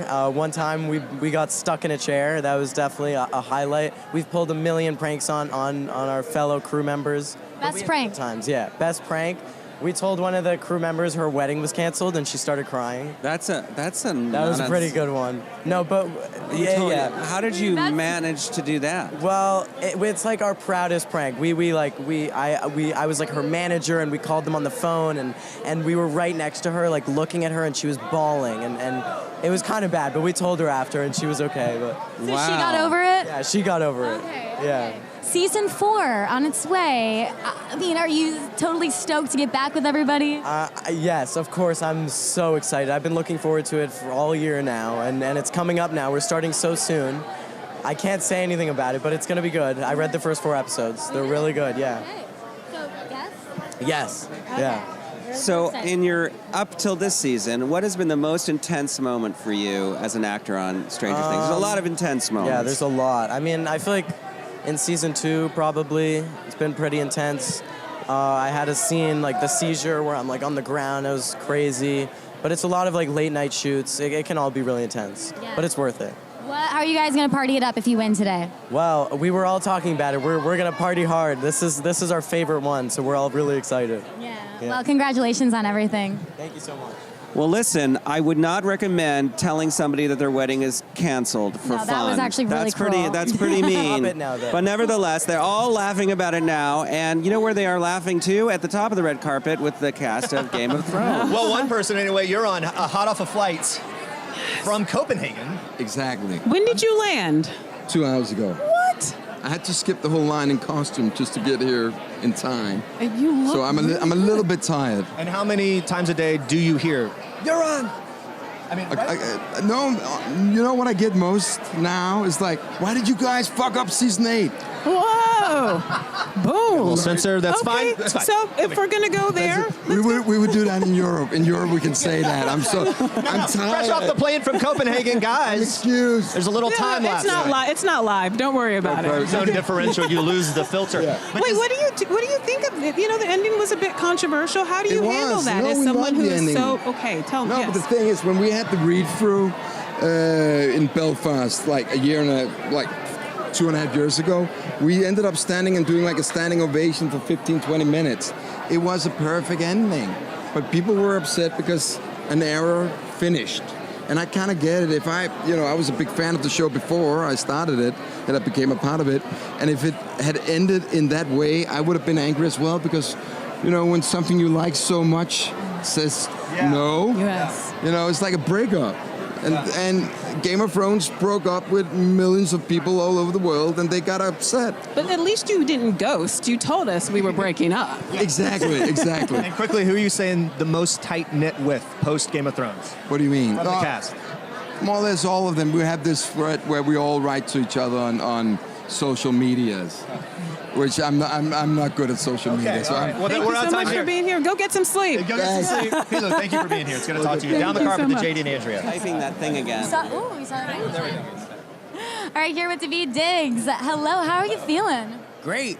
Yeah, it's nice to be here. It's nice to be around people celebrating. You know? So you have a new show coming out. Yeah, Snowpiercer. Tell us about it. Snowpiercer, May 31st, TNT. It's I'm very excited it's finally coming out. It's been a long road, and it's just a great cast. It's a great story. It's real action-y. And it's a great shout out to mass transportation in its go. own You know, way. everybody take trains. Now you take particularly the in an train apocalypse. if you have a good ticket, the first class ticket. You don't want to be in the back. Now you are a singer, an actor, performer. You do all kinds of things. You're in the new Little Mermaid. Tell us a little bit about that. What kind of crustacean or form of sea life are you playing? Yeah, I'm playing Sebastian. We all remember he's Sebastian. He's a crab. And it's great. We're sort of just getting started over there, too. It's just a great group, and it's really nice to be part of something that is... that's the first movie I can remember being aware of before it came out, and being excited to go to the movie theater. I remember going to the Grand Lake Theater in Oakland with my dad and seeing it probably opening week. I just remember a big line of people waiting to get into the theater. That is a great place to see a movie. If those of you who don't know, that is a majestic theater. It's still, there's still only maybe 3 screens in there, and they really keep it. We're really excited for that. Now, you were in Hamilton. I saw it after you were out, which is such a bummer. But you recently went back and saw Hamilton in London. So what is that experience like, seeing a show that, you were in a few years ago? I love watching. I mean, it's hard. It's such a different experience watching it from the outside than being in it. So it doesn't feel like... I'm never comparing anything. It's a really good show, though. What's your favorite song? What's my favorite song? I don't know. I'm a big Wait For It fan. I think that song's really beautiful. It's amazing. Well, I think that show might get some attention. I'm hoping that it'll get somewhere. Maybe there's something there. But I do know that there's some big stars at the other end of the red carpet with Jeremy and Lola. Take it away, guys. We cannot get enough of Cynthia Erivo. I screamed when you walked up here. You know how I feel about you. I'm so happy to see you. How are you doing? How are you feeling? You look divine. Thank you. I'm doing really, really good. This has been the most exciting thing ever. I feel great. I feel very special right now in this dress. Well, can you tell Jeremy that you're my friend? No, we're by the fighting way, over this we were because fighting. we had our moment at the junket. We did. And can I ask you something about that? Actually, I was telling everyone back at the office and everything else about how much you are able to connect with even just a random reporter asking you questions about Harriet or whatever. In that interview, you told me about the younger version of you that was afraid to get on the plane to move to the United States, thinking it was all going to be a huge mistake. You fast forward to this moment, besides how great it is to be talking to us, obviously, but what do you tell that younger version of yourself about this? I tell her, well done for overcoming the fear of what might have been, and for living in the moment and getting on the plane to see what happens. Because when you take the risk, when you follow your dreams, often they lead to the right thing. I think everybody knows innately and in their gut what is right for them and what is supposed to be theirs. And if they follow that, they're probably going to do okay. And Cynthia, when we spoke this summer at the Essence Festival, because like we're friends also, Yes. when we spoke this summer, you talked about the role that your mother played and encouraging you to pursue your singing because it's something that you flirted with, but she was right there to just push you along. Yeah. Tell us about that. My mother is, I guess, instrumental in my whole life and career. She knew what I was capable of probably before I did. And she would give me gentle pushes. If she felt like I hadn't sung for a while, she would be, if you're still singing, never pushy, just there to encourage, just to push me in the right direction, make sure that I was never giving up on the thing that she knew I was right for. And she was never afraid of it. She was never afraid. Before we let you go, you are very close to EGOT. What does that feel The youngest like? ever EGOT, right? If it should happen. Madness. Awesome madness. I just didn't know that it was possible to get to this point with a show, with a Broadway show. And here I am, and there's 2 nominations, which I'm freaking out over because I really didn't expect it. And I just can't believe it. It's just We are amazing. so happy to have you here. Yeah, Thank you so much congratulations. for being We're my gonna help you friend, down and Cynthia being- Erivo. and being my like casual acquaintance at junket interviews. Let me help you down off the platform here. As there we Can go, we spin it take around. this dress That's in? the look. Take this And dress Mr. in. Bradley Whitford is coming up after this. Hi, Cynthia. Have a great night. Mr. Bradley Whitford. Hello, sir. Hey. How are we doing? I'm good. I'm good. All Good right. to see you. How you feeling tonight? You, I'm good. Looking I'm good. very I'm dapper. excited. Well, Cynthia thank you. Erivo's a hard act to follow. Yeah, I can't follow that. Yes, you can. Like a schmuck in a suit. Okay, but for you, a guy that's been around, you know the Hollywood scene, you know the SAG Awards and this kind of environment. Who are you excited to see? What makes you excited on a night like tonight? You know, I was just saying to somebody that show business can be a little bit of a nightmare sometimes, but the great thing about this award show is I love being around actors. I've even if show business didn't work out for me, I know that actor people are my tribe. Okay. So I'm always excited to be here. Yeah, I can't even name the people I'm excited about. Talk to us about the project that landed you your SAG card. Do you remember it? Wow. Take us back. It was in 1983, and it was a movie called Dead as a Doorman. Oh. Did it involve a doorman? I was the doorman. You were the doorman. I was So the you were in doorman. the title. Yeah, I was in the title. We've been doing this in kind of honor of the Screen Actors Guild and the whole idea of appreciating actors and the journey of an actor. It's a long, bumpy road. If you're lucky. If you're lucky. But do you recall the worst audition? Like the one that just burned and you still feel it today if it traces across your mind. Don't worry, we're here for you. We've got a therapy couch over there, so go ahead, tell us. I need more than therapy. I may need some medication. Born on the 4th of July was a bad audition. Oh. Yeah. Oliver Stone. Spill all the tea. Keep going, keep going. He's not part of this union. No, he was Shade. notoriously tough to audition for. But I was with a Was wonderful. he stone-faced in the audition? Did he not give you what's going on? That was not intentional. Luckily, I had one of the greatest casting directors, a guy named Billy Hopkins, with me, who sort of walked me through the trauma. Yeah, Hey. yeah. I love hearing stories like that. Me And I too. hope to see you later at the after party to exchange some more of those. Yes. It's great to talk to you. We'll give you a hug. There we go. Yes. Help him through. Yeah, Have a good night there you tonight. go. Okay, have We're fun. going to help you down off the platform as we have no, more of them. Look at this. Joey King from The Act is here. Joey King. Hi, Joey Okay, King. How are you? I'm Joey King. Jeremy. It's good to talk to you. How lucky am I? I saw you last night, and I'm seeing you here.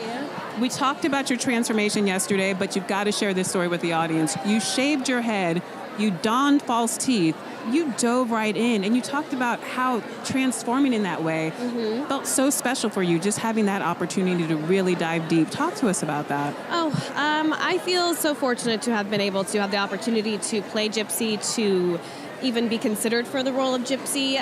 It's an actor's dream to be able to strip away all vanity and just kind of dive into a different human being's life. And I had a great time doing it. And it was really dark work and it was really hard, but I'm really proud of the way it happened and turned out. The work speaks for itself, and you did such a great job. I'm going to give you a little update. We all went nuts about you fanning out over the Hot Priest at the Critics' Choice yes. Awards. This is so good. Guess what? He was Andrew Scott? Andrew Scott, excuse me, yes. But we He was just here. He was right here. And we did bring it up to him. You did not! Yes. We did. We did. And he said, We're your I wing would- women he and said- man. he said, I would love to meet her. No. Tonight, He yes. doesn't mean it. He means does. Oh my God, he He means actually it. said it. No, I hope he means it. I was here. I witnessed it. I am such a big fan of his. Even before Hot Priest was a thing. Okay, well, I don't want to take credit for but I think we do play a role. Guys, thank you so You know who much. else we talked to? We talked to Patricia Arquette. Oh. And she told us she better watch out because if she wins a SAG I award just saw tonight, her, it and may she, be. she took her purse and threw it at my head. You had some candies at the last show, I think, in your clutch. A lot of people talked about that. Do you have like a survival kit tonight? Tonight it's kind of just the basics: ID, money, Tequila. lipstick, basic perfume. You know, I get like nervous at these things and like kind of sweat, so I just got my perfume in my bag to freshen up. I mean, other than that, it's some very simple, basic stuff. Who are you most excited to see other than Hot Priest and Patricia Arquette? Oh my God. I just saw Bong Joon-ho out there, and that was a bit of an amazing thing that just I saw. And then... Can we talk about Parasite? That was... one of my favorite films of the year. It truly might be my favorite film of the year. Yes. It is so good. A couple moments that are really those crazy twists that you're going to love. If you haven't seen it, check it out. Let's talk about this. You're a SAG ambassador. Talk to us about what that means and what it means to you personally. I was so touched when SAG reached out to me to ask me to be an ambassador of the award show. Basically, I just get to enjoy this and extra things. I got to go and help roll out this beautiful silver carpet the other day. You get a little gift bag yet? I didn't get a gift bag yet. It's on the way. It's on the way. No, I'm kidding. But it's actually, I feel so excited because I got to bring my grandma along with me as well tonight.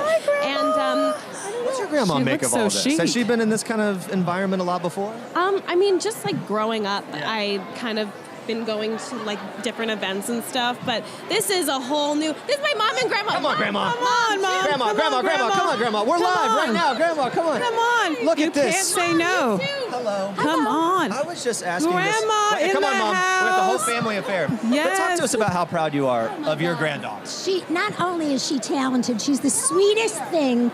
She's just a good-hearted person. Look at these two. I love And her. here's Mom. Mom, how proud are you of your daughter? Oh my gosh, I'm so proud. It's the most. She's the best kid in the world. And to come into an environment like this where you've got all these stars, many of the other nominees talking about her project and how great she is in it, that's got to mean a lot as well. But her co-star is Violet. It's Patricia Arquette, and she's hitting her. So I hope you guys are there to safeguard tonight. I love But Patricia. Grandma looks like honestly, these are the two that would just throw me in front of them if Patricia was throwing something at me. I feel like Grandma can handle herself. She looks like a tough gal. Yeah. Grandma's got street cred for sure. What? Street. Okay, we'll explain street cred in a little bit. We're gonna It's toss so it. good to talk to you guys. Yeah, we're gonna toss back down the carpet here, and we're gonna continue the little family experience while you guys talk. It's a family affair. Oh, thank you so much. Have a good night tonight. Thank you. So are you. Oh, I think let me toss one more time back down to JD and Andrea. There we go. There you go. Well, hello. What a night it's been. Yeah. Crazy. The Schitt's Creek cast is out and about. Out and about, representing the province of Ontario. Yeah. I was very close to Catherine O'Hara. And Very close. I felt myself fangirling for the first time today. Did you feel a little starstruck? I did. Yeah? I think she may be busy, so I'm not sure if we get to talk to her, but we'll see. Well, she has a lot of things to do. She has a lot of she's stuff to busy take care later. of. But I have a feeling she may be drawn to you because you have such good energy and she has such good energy, and they just want to chat with you about Schitt's Creek. Well, thank you, JD. I think it's going to happen. What's been your highlight so far? Well, I got to say, it's been great talking to people from all these shows. I guess a singular highlight might be just talking to these kids from Stranger Things. I think they're really, watched them for years now, and they've become such nice people, and they still seem to be, people who don't take this too seriously. Yeah, and I know I mentioned people I wanted to talk to. Do you have a highlight? If it's somebody that you would love to talk to today? Someone I would love to talk to? Well, I will get right back to you because Jeremy and Lola have somebody really important on their side of the carpet. Here he is. All right, Paul Reiser's here. He is. And we're not going to say, any bad words. You no promise. bad words. I was swearing right up till now. Right to the moment. Now I'm not. Hey, how does it feel to be kind of back with this? And, people are there for it. People want to see what you're doing. I just feel like it's such a great moment for you. This is a good moment. Me sitting talking to you. That's this exact moment right best here. moment of your life. Is what I This. thought you thought of. I didn't know if this would happen, but, sometimes dreams come true. I feel the exact same way. Well, this is very exciting, yes. Because I'm here with Kaminsky Method, but the Stranger Things thing, and the Stranger Things cast managed to survive even without me for most of season 3. Did you notice that? Yes, absolutely. They needed to be in every episode. I was in it just that much because I don't need more. I'm modest. I'm not needy. When you got in the game, there was no streaming. There weren't. We didn't things even of have the- cameras. We had to go door to door, put on a play. cameras. Yes, that's what we did. Now this is so much easier, so much more efficient. But when you look back over the evolution of this industry, what goes through your mind? It is kind of crazy. There weren't this many award shows. No, not at all. Here's what's sad. This is the 25th, Screen Actors, I remember the first. That's how old I am. Okay, take us back. What was it like? It was Who all was black there? and white. Not just on TV, but in life. Yes, there was no color. It was before color was a long way, so this is much better. Being on many sets as you have, Kaminsky Method, what's the takeaway from your experience there, working with that incredible cast? You know what? Here's what I learned. You never stop learning, and you get to work with Alan Arkin and Michael Douglas. It's like going to school again. It's like it's a treat because I those guys are so good, and I've admired them so long. And then you get to watch them, and you go, "Oh, that's why you're you. You're very good at this." Yeah. You know who else is good at this? You. Oh, you're very Thank you so kind. much for Nice being to here. see ya. You go have some fun. I'm gonna have fun. All right. Thank you. JD, Andrea, back to you. Yes, some more Stranger Things in the house. Sadie Sink is here. This must be a really fun reunion because you guys haven't seen each other since June. Right, yeah, this is the first time, I think, at least for me, that I've seen any of the kids since the premiere of the show. Yeah. Now, do you guys like getting dressed up and doing this kind of thing, or do you prefer like running around a laboratory chasing slime? That's a good question. I think we like a little bit of both. It's very different. I think what's fun about these is, like award shows and stuff, is we never get to see each other all kind of like dolled up, so it's kind of fun. And you have some really cool scenes with Millie Bobby Brown. What was maybe your favorite memory on set with her? I don't know, I think it was just kind of the overall friendship that we formed while filming. Not only like Max and Eleven were becoming better friends, but me and Millie kind of created this really strong bond. We're excited for season 4. Great, and we have another great Hollywood talent at the other end of the carpet. Emil Hirsch is with Jeremy and Lola. Emil Hirsch is here. How are you? How are you? So good to see you. Talking about this, your 3rd Screen Actors Guild Awards. What makes this show special from your perspective? Just so happy to be here with Quentin Tarantino's movie, and he's such an amazing director, and to be with so many talented other people, it's just I'm super grateful. And the Screen Actors Guild to me is the most exciting award show because it's just fellow actors, and just trust the taste of the actors. I don't know. You know, once upon a time in Hollywood, a real love letter to this town. Movies within a movie within a movie within a movie. Yeah. What did you make of that script? What was it like for you to work with QT and BP and Leo DC? It was like one of those things where they're so amazing.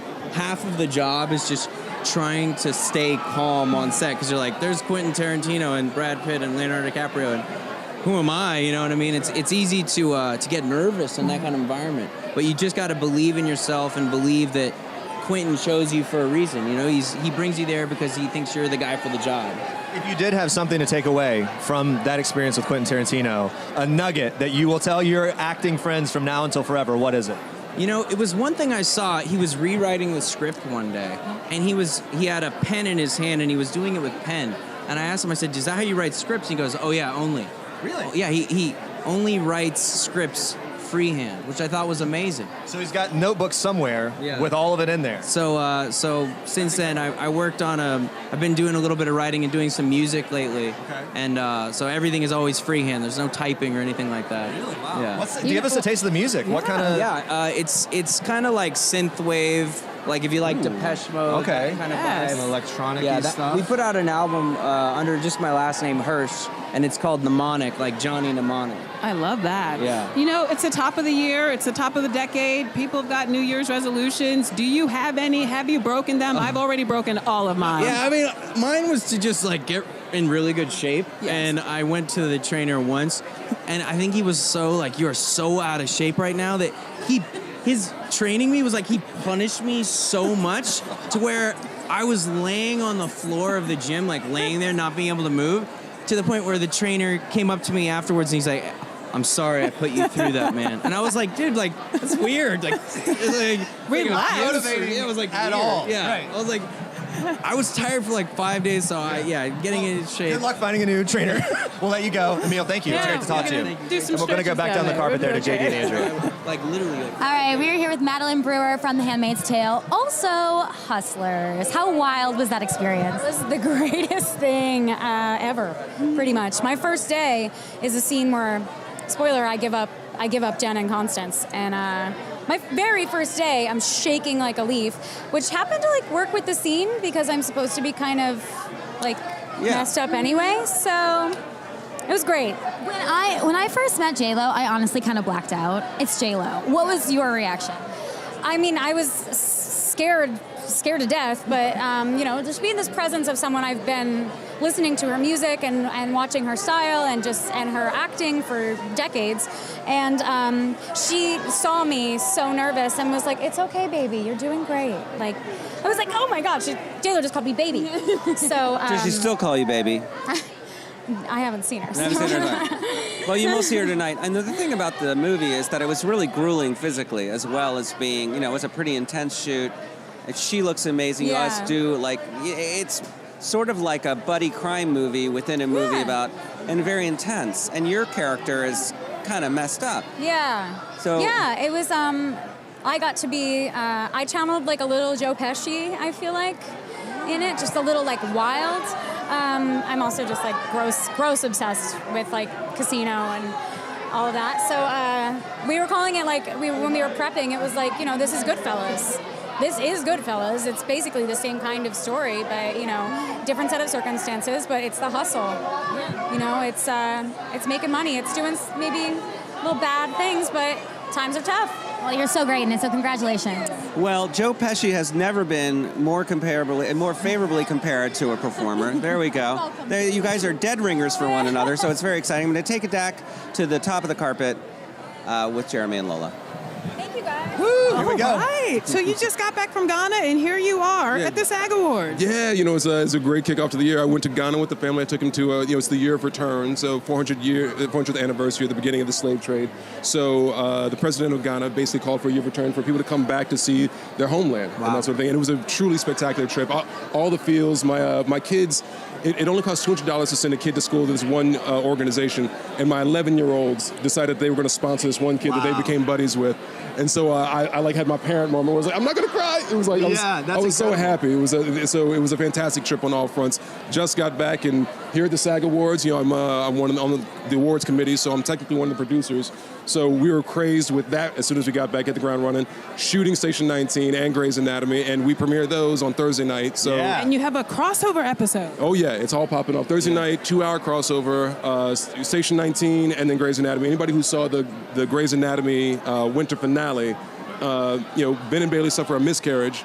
Ben's in the bar drinking to down his woes. Some of the other doctors from Grey's Anatomy are in there just closing their night out, and then a car smashes through the wall. Yeah, it's crazy. Because that's what happens. These crossover episodes get so much attention. Another thing getting a lot of attention: Justin Chambers leaving Grey's Anatomy. This is a big deal. What's the kind of feel from the cast perspective about that exit? You know what? Here's the thing. I mean, look, 16 seasons. He's not the first person to leave the show, and he won't be the last. And so so it's one of those things where we're like 16 seasons on a show.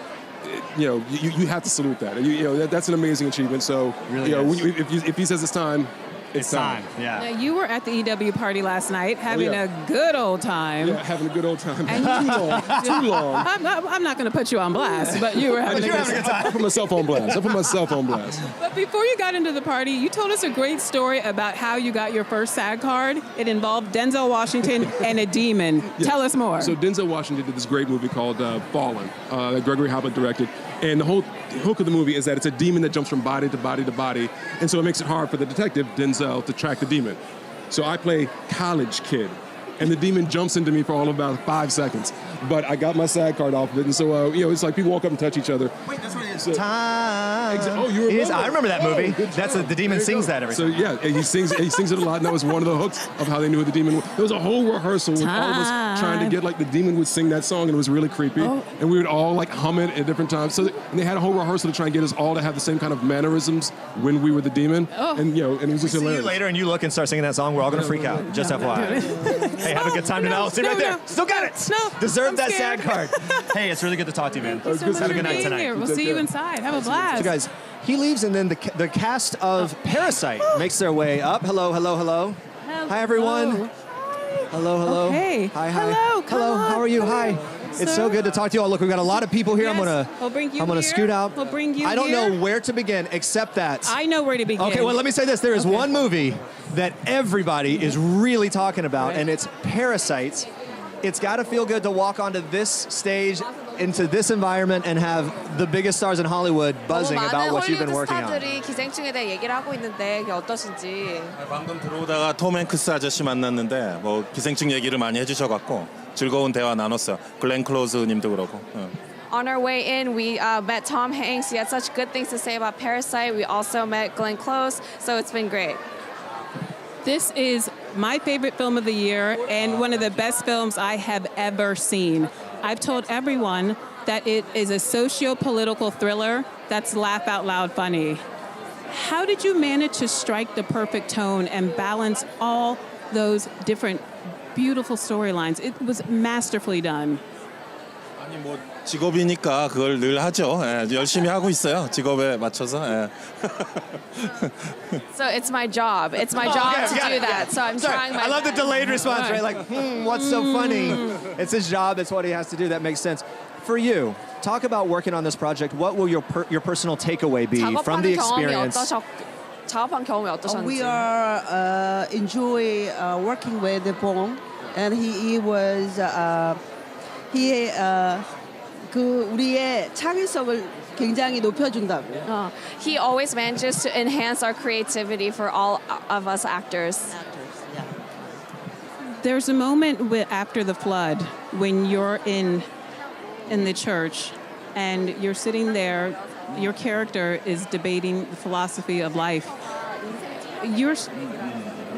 I just thought that was one of the most beautiful scenes that I've ever seen on camera. 오히려 또 슬픈 장면인 것 같아요. 아름다우면서도 슬픈 장면이 아닌가. 그래서 아들과 아버지의 관계지만 우리의 어떤 살고 있는 이 사회에 대한 어떤 생각들을 많이 할 수 있는 그런 장면이 아닐까 생각하고 최우식 씨는 그 장면 찍을 때 어떤 기분이 체육관 장면.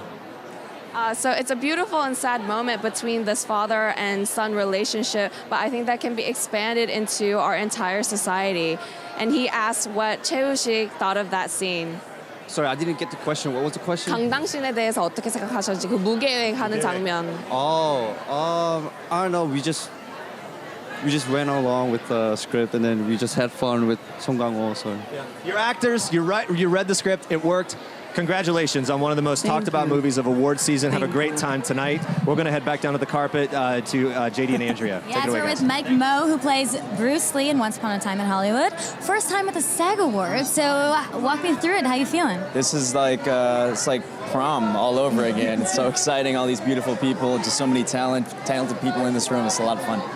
Now you get to play a movie icon, Bruce Lee, in this film. Yeah. How intensely did you study Bruce Lee and his mannerisms? You get the mannerisms and the thumb and all of that. Yeah, I mean, ever since I was a little kid, I loved his movies, and then when I got the role, I had a good 2 months to really just dive into who he was, his mannerisms, just listening to his voice on repeat. So it wasn't the worst thing to be able to study because it was just fun for me. And you go head to head with Brad Pitt. Yes. So talk to me about that scene because that looked like so much fun to shoot. It was a blast. We spent 2.5 weeks rehearsing together, and Brad's just the best dude.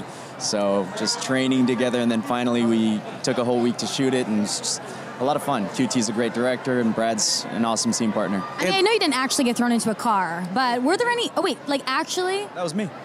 So you were being smashed into a car. Yeah. Spoiler alert.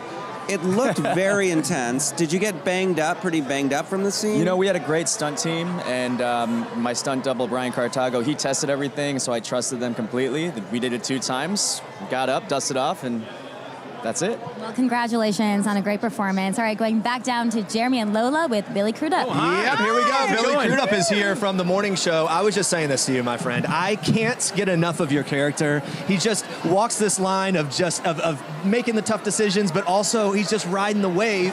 And I don't know, but I feel like you as a person, as an actor, may have that same sensibility with this show, that it's just fun to ride this wave. Man, I wish I could say that's true, but this guy is like a bucking bronco, and I'm hanging on for dear life. He speaks a lot faster than I do. He thinks a lot faster than I do, so I just get that text that Carrie Aaron writes, and I do the best I can to keep up. Your Thank character is incredibly Machiavellian. He loves chaos, and he also loves butting heads with Jennifer Aniston's character, Steve Carell's character, Reese Witherspoon. He's got Reese Witherspoon characters back, but what's it like to work with those 3 big names? I mean, it must be such a good time.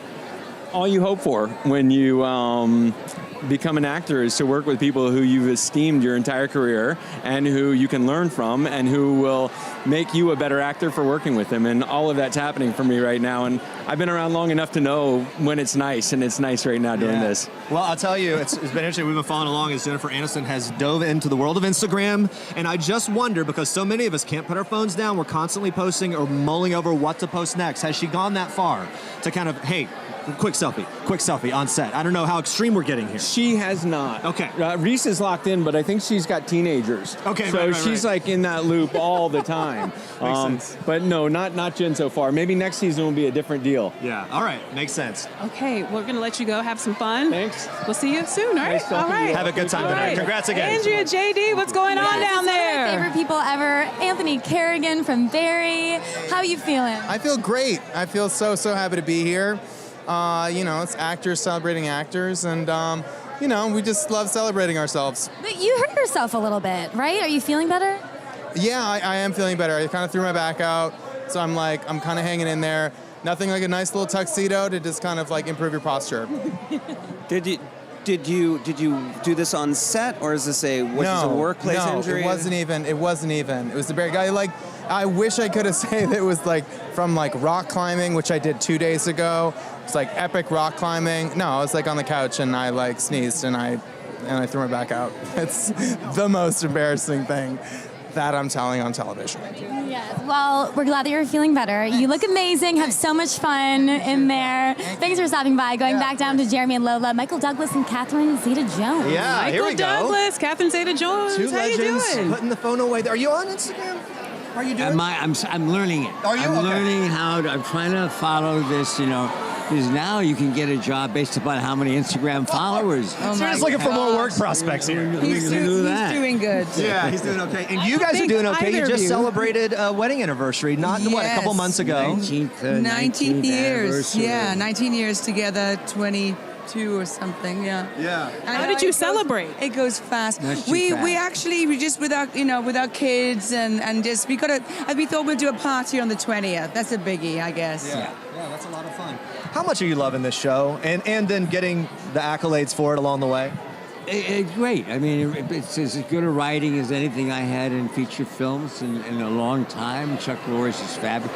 Alan Arkin, both of us got nominated in the categories tonight. We also got ensemble, which is always such a cool award to get, which represents the whole bunch together. So I've enjoyed it a lot. So hard they shoot it out here. We live back east, so it gives a little separation of time, but that's a tough, high-quality problem. Yeah, it certainly is. Those are Congratulations. good problems to have. you both. Michael, It's a pleasure to Catherine, talk thank to you so much for being here. Have a great time you tonight. look stunning. Thank you. One of the Thank you. best Bye-bye. dressed of the evening. So, okay, say goodbye we've here, got everybody. someone who I've been waiting to see Hello, all Jennifer day Aniston. long. Hello. Jennifer How are you? Aniston. I'm wonderful. No, this is hard. Oh, this is a back and forth. Okay. We'll start over here. Can't you be on both ones? Well, wait. Here. How about this? Do you like this? Yes, so good. Sorry. Is that better? Yes. Hey, I'm sorry, but hey, let's talk about this. We just had one. Billy Crudup was here talking about how much he's loving this experience. It just seems like everyone is really enjoying the wave of the morning show. We really are loving our wave, if that's a wave. Yeah. Okay. It's a tidal wave. Yes, we're just really having a ball. Yeah. We have a really great group of people that are. Speaking putting of tidal together- waves, yes. I love your epic meltdowns on those shows. Your characters back and forth with her daughter in particular. Yeah. Laugh out loud funny and poignant at the same time. Yeah. Walk me through filming that, because that was a high wire act to walk and you nailed it perfectly. I it's so interesting because I really. Those intimidated me when I would see those scenes because that's not sort of in my nature, but somehow go deep enough and you find it. It's there. It is there. And you're like, oh, surprise. Yeah. Yeah, but I love, and listen, I feel like I received a lot of comments from mothers saying thank you. So I Yes. feel like we did this, that one was for the mama. right. Well, I got to tell you, and we've been talking about this and at people quite a bit. We're following you on the gram. It's this big moment. Who knew that it would... We don't say Instagram anymore. The gram. We say the gram. Okay. Well, we're... Getting it. I'm Kinda learning. get it. I'm in learning mode. I like it. I'm in training. Yeah. And then Reese, Billy was telling us Reese is good at it, got the kids. Maybe that's... So good at it. Yeah. Yes, that's always her excuse is I have teenagers. I have a daughter. And I'm like, okay, that's true because they're experts. Sure. So that's why That makes sense. Well, you're killing it. And I wondered if, like, there's a new frontier for you, like TikTok. Are you in on that? Hit it hard. Is that why? That's got to be what it is. Is TikTok on your radar for next? It's like, get the dance moves, the sing-along? Let me focus on one thing at a time. All right. Okay. Making sure. One thing at a time. One of the things that I love about this show is the relationship between the two women. I know. It would have been easy for them to be at each other's throats. Yes. But they do try to work with one another, and they do try to bolster one another and support one another. Absolutely. It never gets catty, and the tension between the two of them is grounded in something real. Was that something that was important to you when you read the script?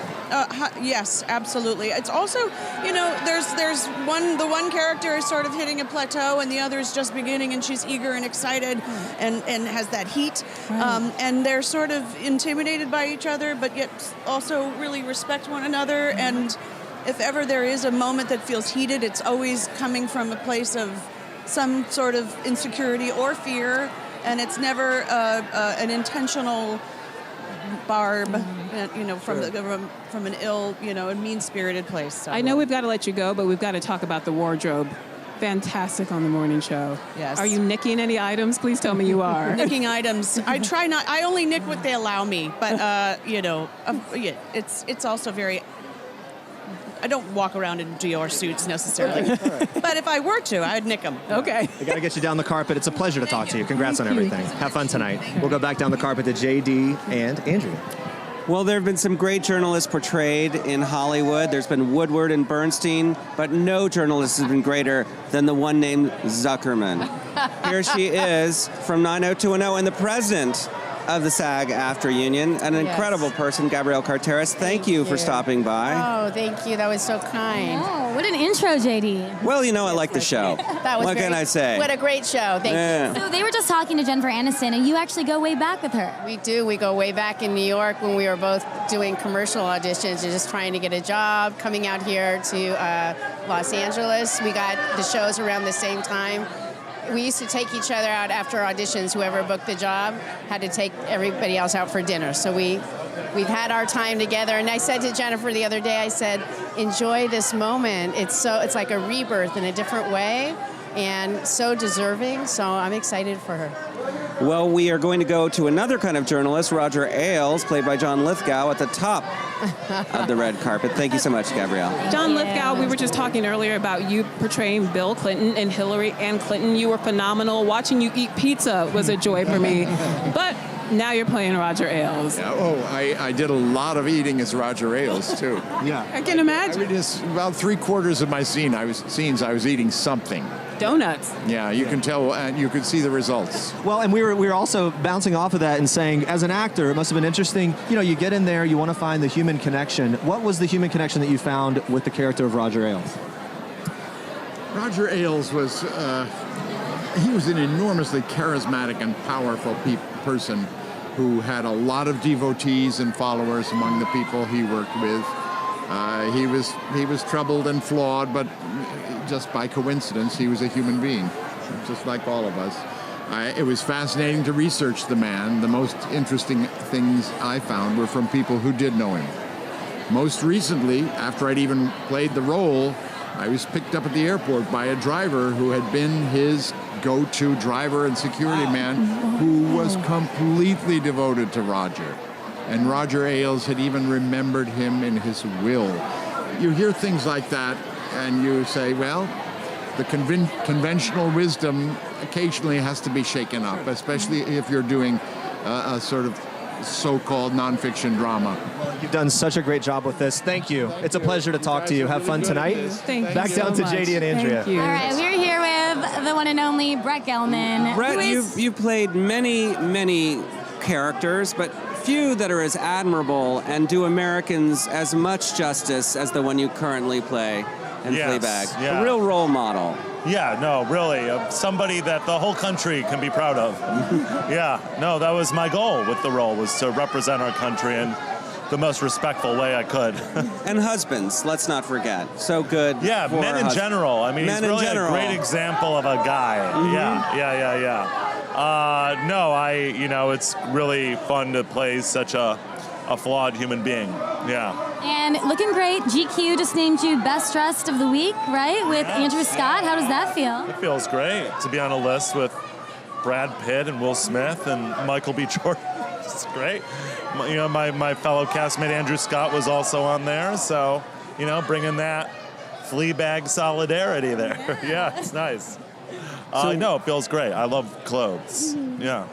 Working in the UK, doing this part, and obviously working here, is there a difference in the way that casts come together and the way the productions are when you work in US television and film versus working with Phoebe in a really entirely British kind of production? I think there's certain logistics and whatnot. I mean, there's, working on Stranger Things, it has a different budget than Fleabag does, has to, based on the subject matter. But other than that, though, they both feel like very small shows in terms of how intimate the cast, interacts and gets along, and there's both familial environments. So it's really great. I feel really lucky to be part of both shows. Now, if you don't follow this man on Instagram, you have to get on it. Your Instagram is so out there, and I love it. Recently, you posted a video of you dancing in a chicken suit, singing Emotionally Unavailable. Where do these ideas come from? No, just like in my living room, like, bored out of my mind, and like, oh, this is really stupid. Why not? It's all right there. It's like you have access to just be a total ridiculous person right in the palm of your hand. And I think that there's an important aspect to social media, but at the same time, it's also kind of ridiculous at times. So I like to remind my followers of that. What is your intention for the night? You're setting an intention right now. For the evening? Yeah. My intention is to hopefully win gracefully and elegantly twice. It's just amazing to be in a room with all these people who have done such incredible work this year, and many of them for many years, and to be in a room with heroes. So, hopefully I get to meet some more of those heroes tonight. Yeah, is there somebody in particular you're really excited to meet? I mean, if I meet Robert De Niro, I'll lose my mind. That'll be crazy. Yeah. I've met Al Pacino, and that was insane. But those two, really. I hope you meet him. Thank you. Thank you. Thank you so much. We're going to take it back to Jeremy and Lola back at the top of the carpet. Yep, so here we go. Excited and about who's Miss approaching. Laura Dern is here. Laura Hi, Jeremy. It's great to see you. Nice to see and you I'm guys. Lola. How are you? Hi, Lola. Very well. Talk about having a phenomenal run. What can't you do? You wield a lightsaber. You're an attorney. You know how to rock a bandage dress. I mean, what can't you do? I want all of those descriptions to be one person. Right? That's the next role I want. You're a lovely mom and little woman. What can't you do, Laura Dern? Well, okay, so individual nominations, ensemble nominations, and your father's here as well. I know. Also nominated. Have you seen him yet? Haven't seen him yet. Oh, okay. So you didn't Tell come him I together. say hi. Okay. No, he's with my stepmom. I can't wait to see him. What is it like for your family to have this kind of event be just a family affair? This is something we do. It's amazing. Yeah. I mean, I was raised by actors and raised literally by all their friends who were actors. So it's a very moving thing to be in this community and truly with my dearest friends, of whom I made both Marriage Story and Big Little Lies with this year. So we're all here together, which is amazing. You were actually conceived on a movie set, a motorcycle film. Yes. 1960. Yes. Yes. Tell us about the movie. I saw this interview and clearly it was great. Wild Hogs, was that what it was? No, it was Wild Angels. Wild Angels. Yeah, which was amazing. And Roger Corman, who was a huge supporter of my parents early on, and many people here who started their careers with Roger Corman. And so, it's a great story to have started that way. A lot of people want to talk to you. We got to let you go. Congrats on everything. Thank you guys. So great. Thank you so much for Have a being good night here. tonight. Oh, we'll help you down the gorgeous. stairs here. All right. Thanks so much. Have a good night.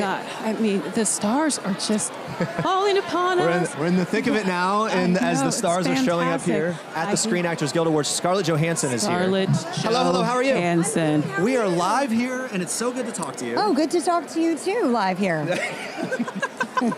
Scarlett, you've been in the business since you were a child, but it seems like you're having a phenomenal run this year. What do you attribute that to?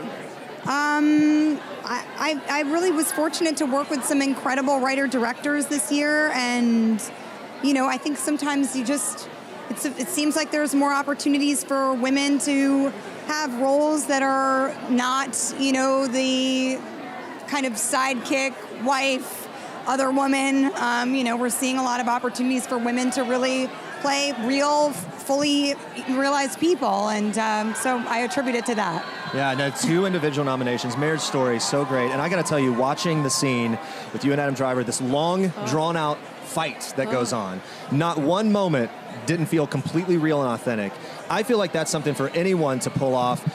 For you, getting there, how did that process work out for you, and when did you know, all right, I've got it? How many like run-throughs are you doing in the mirror before you shot? You know what I mean? You know, it's a scene that's really specifically choreographed, and so we did a lot of rehearsals. And you know, I had such an incredible scene partner. I mean, they're really so much of it is just being in those moments with Adam and reacting to what he was giving me and vice versa. And you know, it's such a beautifully written scene. Everything in that scene is written, even though it feels like it's improvised in some ways, because you know, Noah has such a amazing naturalistic way of writing, and it was a lot of fun. I know it doesn't seem like it, but we had an incredible time. I mean, there's only so many opportunities as an actor you get to do stuff like that. Well, I think we're out of time here. By the way, Colin Jost officiating weddings is amazing. Does he have any other special skills? All right. I don't know. He makes great cocktails. Okay, there you go. Right. We got it. Scarlett Johansson, have a wonderful Congrats evening. on Thank you. You Have look fun divine. tonight. Oh, you look divine. We'll help Thank you off the platform there. Have a good night tonight. Wow. I think Mr. Brad Pitt is here. Mr. Hello, sir. Brad How are you? Pitt. Jeremy. How you doing? Good to see you. Right here in the middle. You come right here. You know, one of my favorite moments from that Golden Globes acceptance was revealing, it's the first time I had known that there was a nickname for Leonardo DiCaprio, LDC. He shouted out LDC. I don't know if that's an official nickname, but it plays. It plays. It plays. Does he have one for you? Is this like a thing? Lover. He calls me Lover. It's a bit confusing, but I roll with it. You roll with it. All right. I like that. You know, Once Upon a Time in Hollywood, it's a wild, great ride. One of the things I love the most about the film is that you get to kick a lot of butt in this film. I get to kick a little. Well, Yeah. it's a A lot. Tarantino film. Yeah. You know? Was that fun? Just being... It is fun because you know how the fight ends. Yeah. It's not as You it's not win. as fun when it's not scripted. Exactly. Go ahead. Yeah, It feels like there's so. Let's go here. I feel like there's so many great things. I was listening to a podcast and you were jokingly talking about, oh my gosh, my personal life's a total disaster. What's the best thing about life right now for you? Didn't I say that? You did. You said it. It was a joke. But what's the best thing about life for Brad Pitt today? Well, it was a beautiful day here in LA. You know, we got it well. We got it really good. It was just a beautiful day. I don't know. What wakes you up and exciting in the I morning? got lovely kids. I like my coffee. I like my dogs. You know, I have no complaints. You also joked about anytime you stand next to someone, they assume that you're with that person. Oh, okay. Or, hey, there we go. It's confusing. Again. Hey, why is the SAG Awards a special night? What's that? Gonna sell some magazines. We're going to do it. Screen Actors Guild Awards. Why is it a special event compared to everything else that happens in award season? Because it's our people. Yeah. You know, I mean, we all know what it takes to get through a 14-hour day and get up the next day and do it again. We know what it feels like to tank a scene or to nail a scene, and I don't know. There's been so much good work this year. I mean, it's incredibly prolific. I think now with the streaming services and new structures and new. I'm just seeing new stuff, and it's pretty exciting. So it's nice that we can all meet and say, hey, love what you do. Talk to us about working with Leonardo DiCaprio. You two have the best bromance on camera. Not since you and Clooney at Ocean's 11. This is some really good stuff. Like, what was that like for you to work with old LDC? LDC, lover. It's just, I don't know. What made it work? Because you almost seemed like you had a shorthand. Listen, you'll find it with most of the guys. I don't know. I would say we're all pretty much rooting for each other. Yeah. We all have respect for each other. We all have a good laugh with each other. And it plays. And it's pretty easy. As far as that, there's an ease to it. We're out of time. But right. After party, is Brad Pitt on the dance floor or what? No, you dancing it out? Yeah. Okay, we'll see you there. We're not out of time. Don't leave. Have a good night tonight. Down the carpet to JD and Andrea. You know what? Brad Pitt's okay, but Tormund Giantsbane is awesome. We have Christopher Hivju and his lovely wife Gry, all the way from Norway or somewhere else in the European community, here on the silver carpet with us. Do you like LA? Would you like coming here? We like to come in, do everything, and get back home to Norway. Now, people all around are coming up to you saying, "You're my favorite from Game of Thrones, Tormund." How does that make you feel? It's lovely, and it's like the journey of Tormund's journey has been very unexpected. He started out as an antagonist on the show, and he ended up as a comic relief, and fell in love. You know, so it's been. He's changed a lot throughout the season. Well, I have to ask you about that because there were a lot of fans who were very disappointed that Tormund didn't get his true love on the show.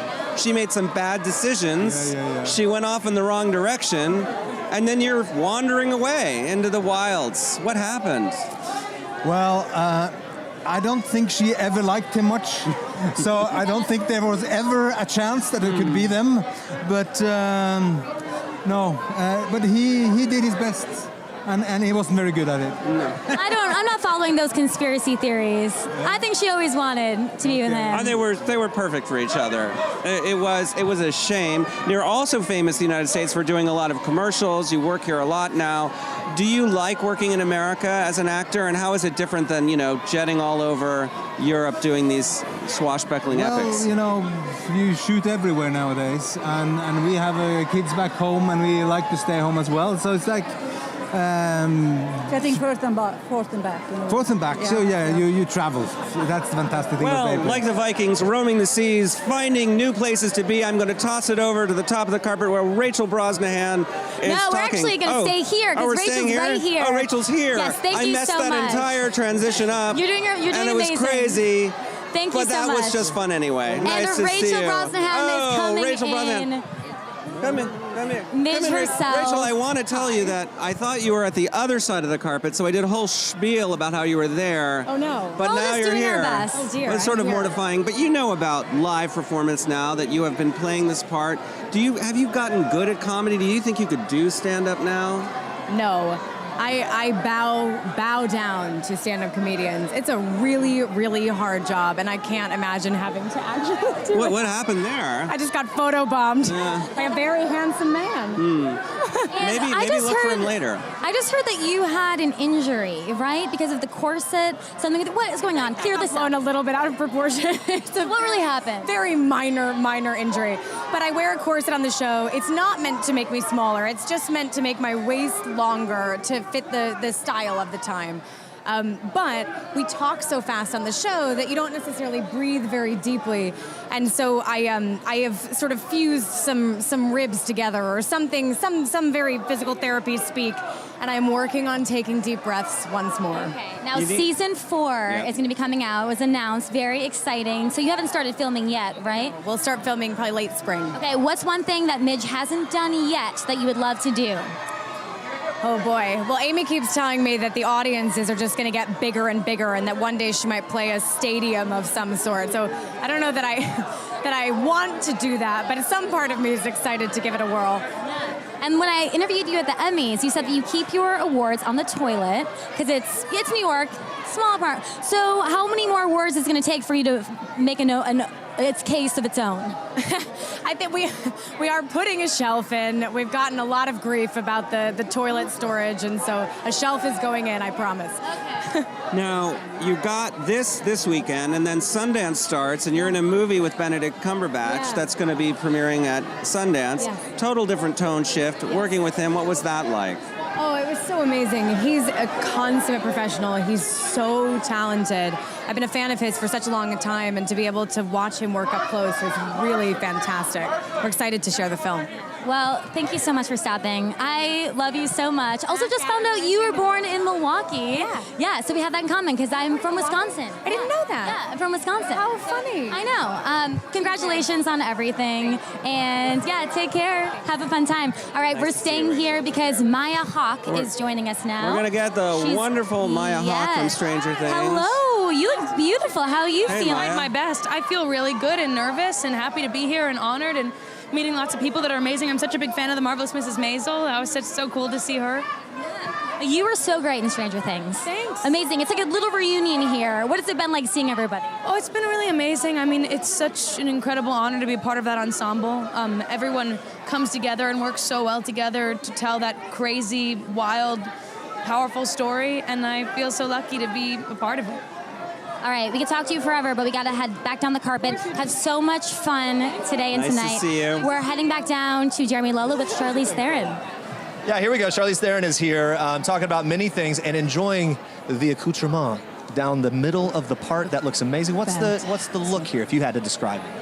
I didn't have time to do my roots. So throw some bling up there. Takes care of it. So my lovely friend Ajir said, why don't we just put a Tiffany necklace bracelet in there? Yeah. Charlize, we've got to talk about Bombshell. I mean, you just perfectly nailed Megyn Kelly. I mean, Megyn Kelly's somewhere like, who am I? Because Charlize is me. It's very sweet. Talk to me about how you went about researching her and how did you nail the tone of her voice? Yeah, you know, the good thing about playing somebody who's that well known is that there's a lot of footage. There's a lot to read about. There's a lot for your research. And then you just have to kind of sit and do it. Like, that's really, like, the voice, I wasn't even convinced that we were going to get anywhere. But I work with an incredible dialect coach, Carla Meyer, who there should be, we should have a nomination for dialect coaches, and she would win it this year, because I still don't know how she does her work. Very quickly before you go, we've had several co-stars on People Now who have all said that you have just an incredibly filthy sense of humor. That is not true. I want to know where it came from. Who's it from? I think you get everything from your mother. That's what I hear. All right, we're out of time. They're pulling you down the carpet on that question. Thank you, Have a great night Charlize. tonight. Thank you so much. Congratulations. You Down look to JD incredible. Thank you. Who we have? She once went to a slumber party at the Brady house. He once was on the Love Boat. That's All right. kinds of things happen in this town. Gangway for the 70s and the 80s. Yes. They're It was coming back. And here they are. Incredible season for you. Beautiful day in the neighborhood. People really embraced it. One of the things I wanted to ask you about was it seemed to hit a moment, a tone in this country, people really feeling stressed and anxious. There's something wonderful about that. Were you thinking about that when you were making it, or are you just doing your Mr. Rogers thing? I had to give Mari Heller, our director, an awful lot of credit. She was interested in making a movie about men and their feelings, which I'm glad she didn't tell us that till we're halfway through. I don't think Matthew and I would have dared do a movie in which you might have we're shut gonna that try to down. explore Yeah. our feelings. Yeah. It's the last thing we want to do. But I think it was its lack of cynicism, which seems to be a default setting for an awful lot of public entertainment and a lot of discussion that goes on. And I think it was refreshing to an awful lot of people who don't get that very much. It's so amazing. It makes me think about happiness and my approach to finding happiness within myself. For both of you, what is something that you encounter every day or something that makes you happy? Maybe it's a small thing, maybe it's a big thing. I get up every morning, and I know this may sound corny, but I say prayers of gratitude, because every morning that I wake up, I think is already a gift. I'm here, and I'm going to make the best of the day. So just waking up is pretty good. I don't know if that sounds corny. Don't discount the power of being able to wake up. That's consciousness is that's important. Powerful. Yes. That's powerful. Now, your singing has been a real labor of love for you, and you've been our biggest champion. Thank you. So what's next on the music front for you? I'm going down next weekend to Brandy Carlisle's festival in Mexico that's called Girls Just Want a Weekend. It's an all-female lineup. It is so much fun. I'm really looking forward to doing that. And then I'm going to be touring some military bases in Southeast Asia over the spring in March.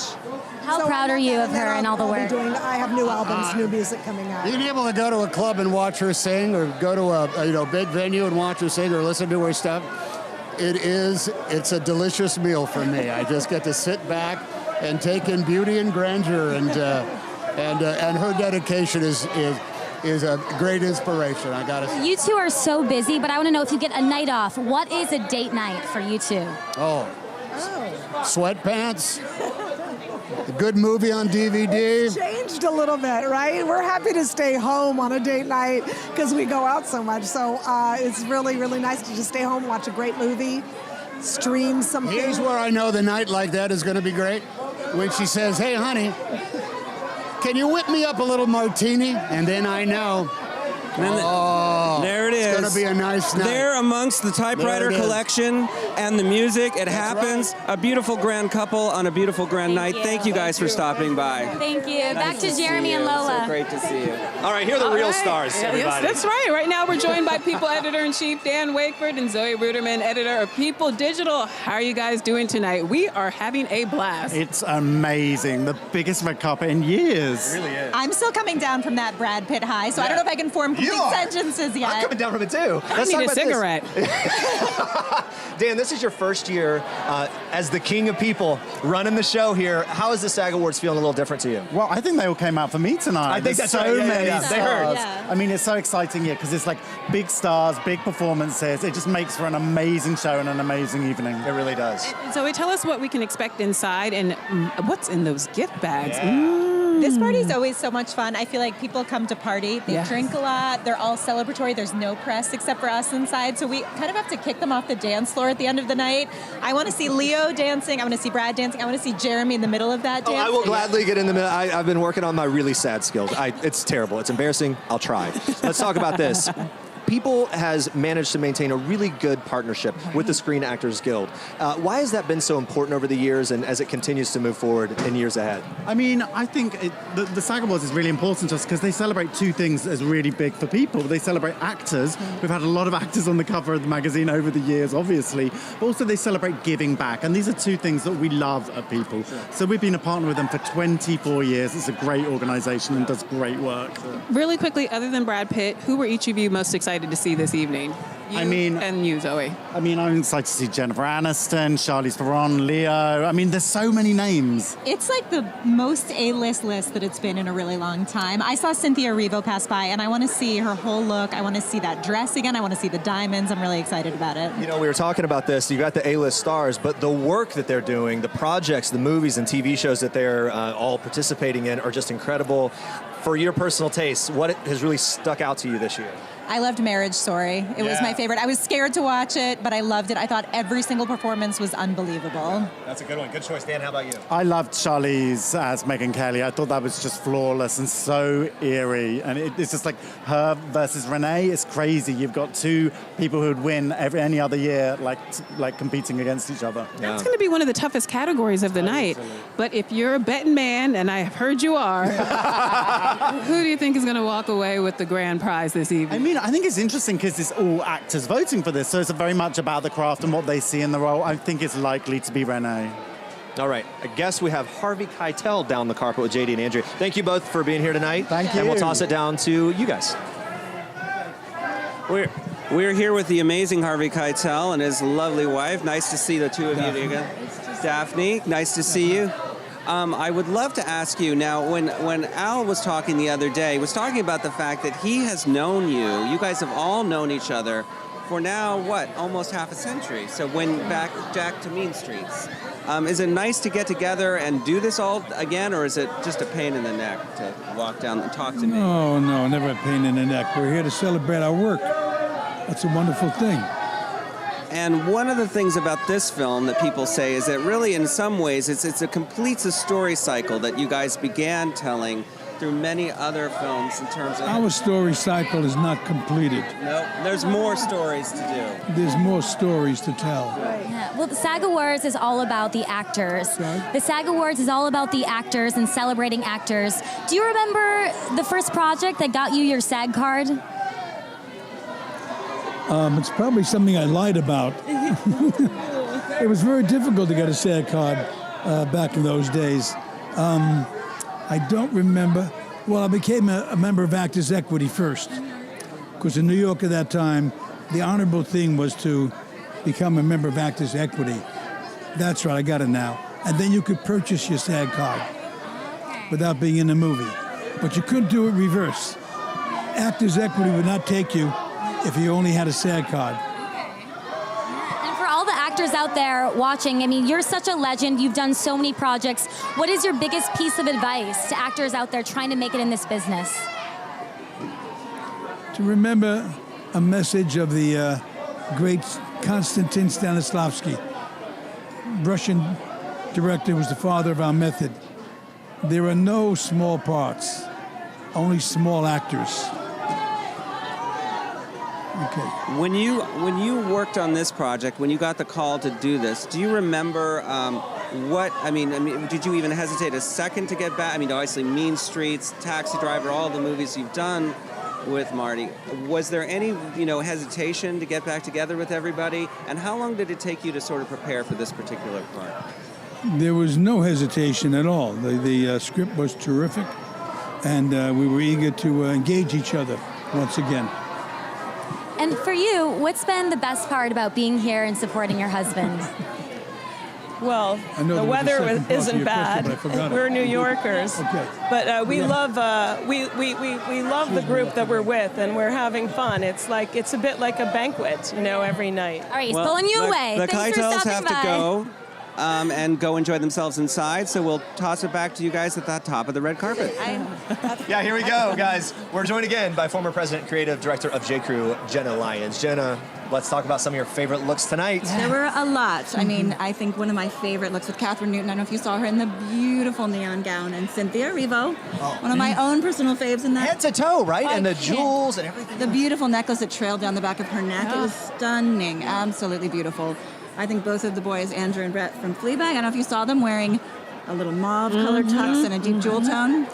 I was right, actually. There were a lot of predicaments that I actually predictions. The predicaments and predictions that you got exactly right. Yeah, tons of tulle, which again was very exciting to see. You called that earlier. Were there some other trends that you observed? I mean, the other thing I loved was seeing the tuxedos that are broken apart. I thought Charlize Theron's look, where it was actually the diamantes on top and then the tux sort of look to the bottom. That again sort of speaks to taking the tuxedo and sort of breaking it apart. And those diamonds down the parts. So on fire. Loved. So good. Diamonds. They are tossing us. They're wrapping us up here. We want to talk more about them. Anyway, all right.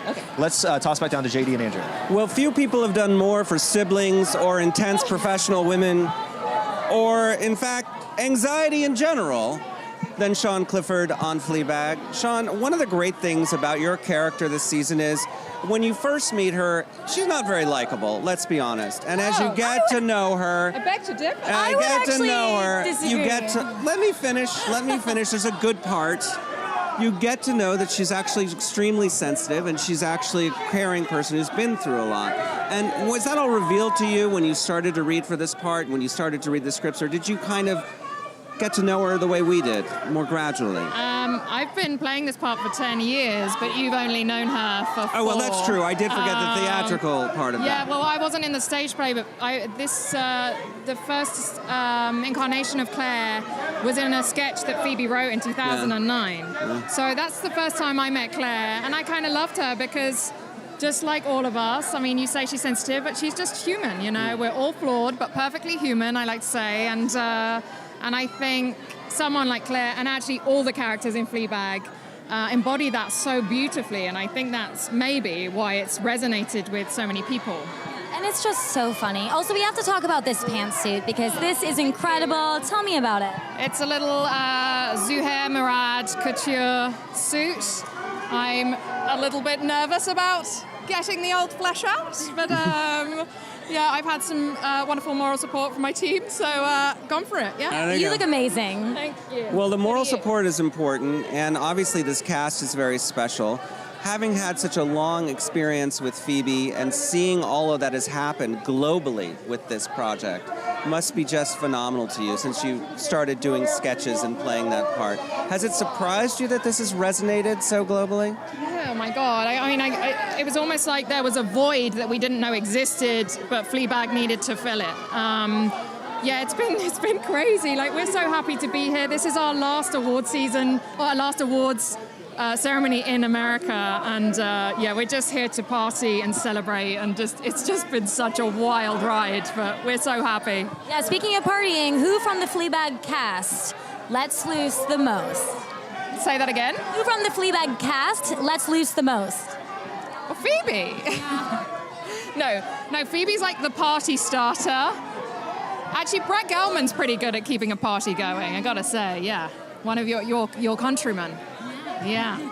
Now, when it comes to Claire's journey, when we left Claire, she was really at pretty significant moment in her life. I'm wondering where you'd like to see the character go, and how much interaction you and Phoebe have about talking about where Clara is going beforehand, or do you just plunk it down and say this is what's happening, or do you engage pretty collaboratively about her trajectory? I mean, Phoebe writes it, but she's so open, and we're very close collaborators. We actually met at drama school 16 years ago, so we have a sort of trust and a dialogue with each other that, it's so we definitely discuss things, and we really value each other's opinion. But ultimately, she creates the character, she writes the character. She did write it for me. But what she did, I think, so amazingly in season 2 is she wrote to all of our strengths. She really seized on that, and everyone is so beautifully drawn and embodies their characters so wonderfully. We're often in a bit of a pull and push of me giving all the credit to her and she giving it back to me, but I'm sure we'll find a balance in there somewhere someday. Well, isn't that nice? Very lovely for you to stop by and tell us a little bit about that creative partnership that you forged, and all my hopes for Claire. It's been hard.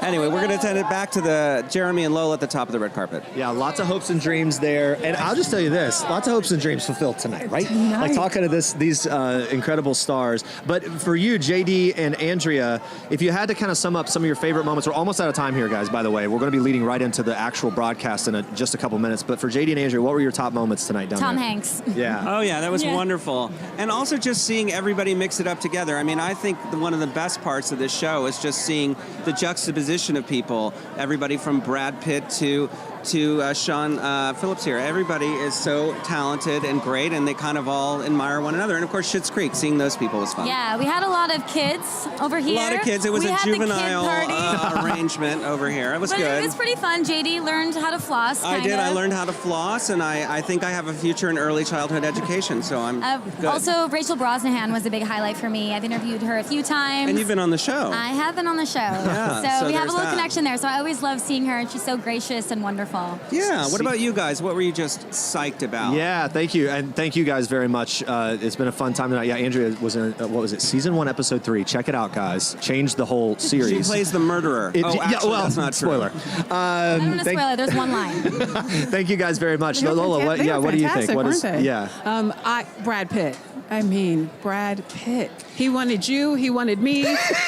Leo. He wanted Leo. I will tell you guys this. We do a lot of these types of things, and celebrities are around in these types of events. It's very rare for there to be a star that stops this kind of a room. That's true. Everyone stopped in their tracks when Brad Pitt was here after he walked off the stage, and we turned around. Every camera was out. It's interesting to be around that kind of star power and just a lovely guy based on our conversation, but also incredible actor. And that, Once Upon a Time in Hollywood, I feel like we're going to see a lot of love tonight. I think it's going to be a big night for Brad. Also, just seeing Cynthia Erivo. I know she's your friend now, too, but she was my friend first. It was great to see her. Robert De Niro, Laura Dern, Charlize Theron, the list goes on and on. We had wonderful people here with us this evening. Jennifer Aniston. Billy Crudup. I don't know if you guys are into the morning show like we've been. I am. Just incredible, Obsessed. right? The show's just making so many incredible strides. And anyway, we can talk about this all night. Parasite. And the Cast of Parasite. Oh my gosh. Cast of Parasite. So good. Best movie of the year. We'll keep talking about all this as we go, but thank you so much for watching. You've been watching People, Entertainment Weekly, and TNT's Red Carpet Live, straight from the 26th Annual Screen Actors Guild Awards, which will be simulcast live on TNT and TBS from the Shrine Auditorium here in LA. In just a few minutes, it's right back there. We can't wait to get into this show. Lola, what a great night we've had. We hope you guys will join us again tomorrow for more news and style from the SAG Awards at noon Eastern, 9 a.m. Pacific on PeopleTV. We'll be breaking down backstage interviews, the biggest trends of the night. Everyone, thank you for watching. We'll see you next time. Good night. From Stranger Things and Vitaly Tadinger.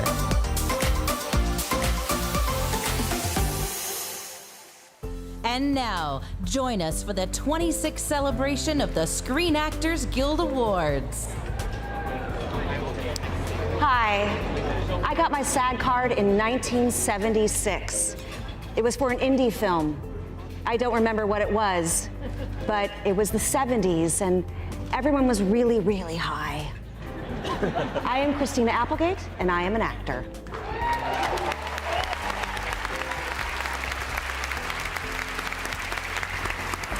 I had my first foray in the local nativity play. I was in the coveted role as the shepherd. Everyone lauded my performance. I was hooked. I was 5 years old. My name is Cynthia Erivo, and I'm an actor.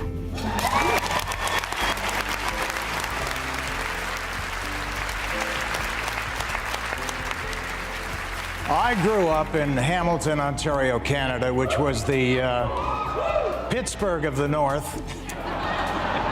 Big steel town, and the most popular actor to come out of my hometown was the guy who did all those toilet paper commercials years ago, the guy who played Mr. Whipple. Mr. Whipple worked in a supermarket, and every time he saw a customer squeeze the toilet paper to see how soft it was, it would infuriate him, and he would glare at these people and say, "Don't squeeze the Charmin." And I used to laugh at that. And I dreamt that maybe one day I could be the next Mr. Whipple. My name is Eugene Levy, and another thought just occurred to me.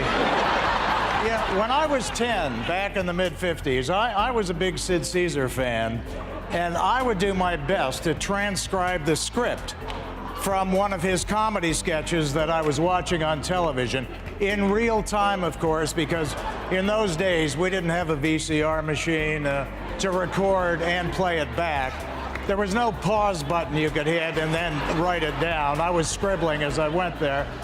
And I would take that script, and me and a few of my buddies who had no show business aspirations whatsoever, Dad. we would get together and perform the sketch, and it was always a pale version of what the original was, because we weren't professionals. Yeah, I'm sure. What are you doing? I'm doing my How I Became an Actor speech. I see. Well, you've taken 3 times as long as everybody else, and you're still not finished. My story's complex. Okay, well, we've used up so much time, they're telling us they had to cut Tom Hanks, so. Well, that's all right. I know Tom. He's a good guy. He'll take it well.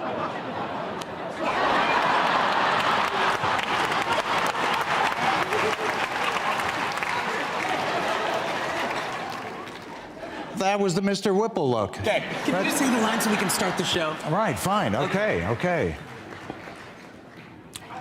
I need the music. My name is Eugene Levy, and I am an actor. And let's start the show. Ladies and gentlemen, nominated for cast. Live coverage of the SAG Awards continues now on the TNT app and at TNTdrama.com.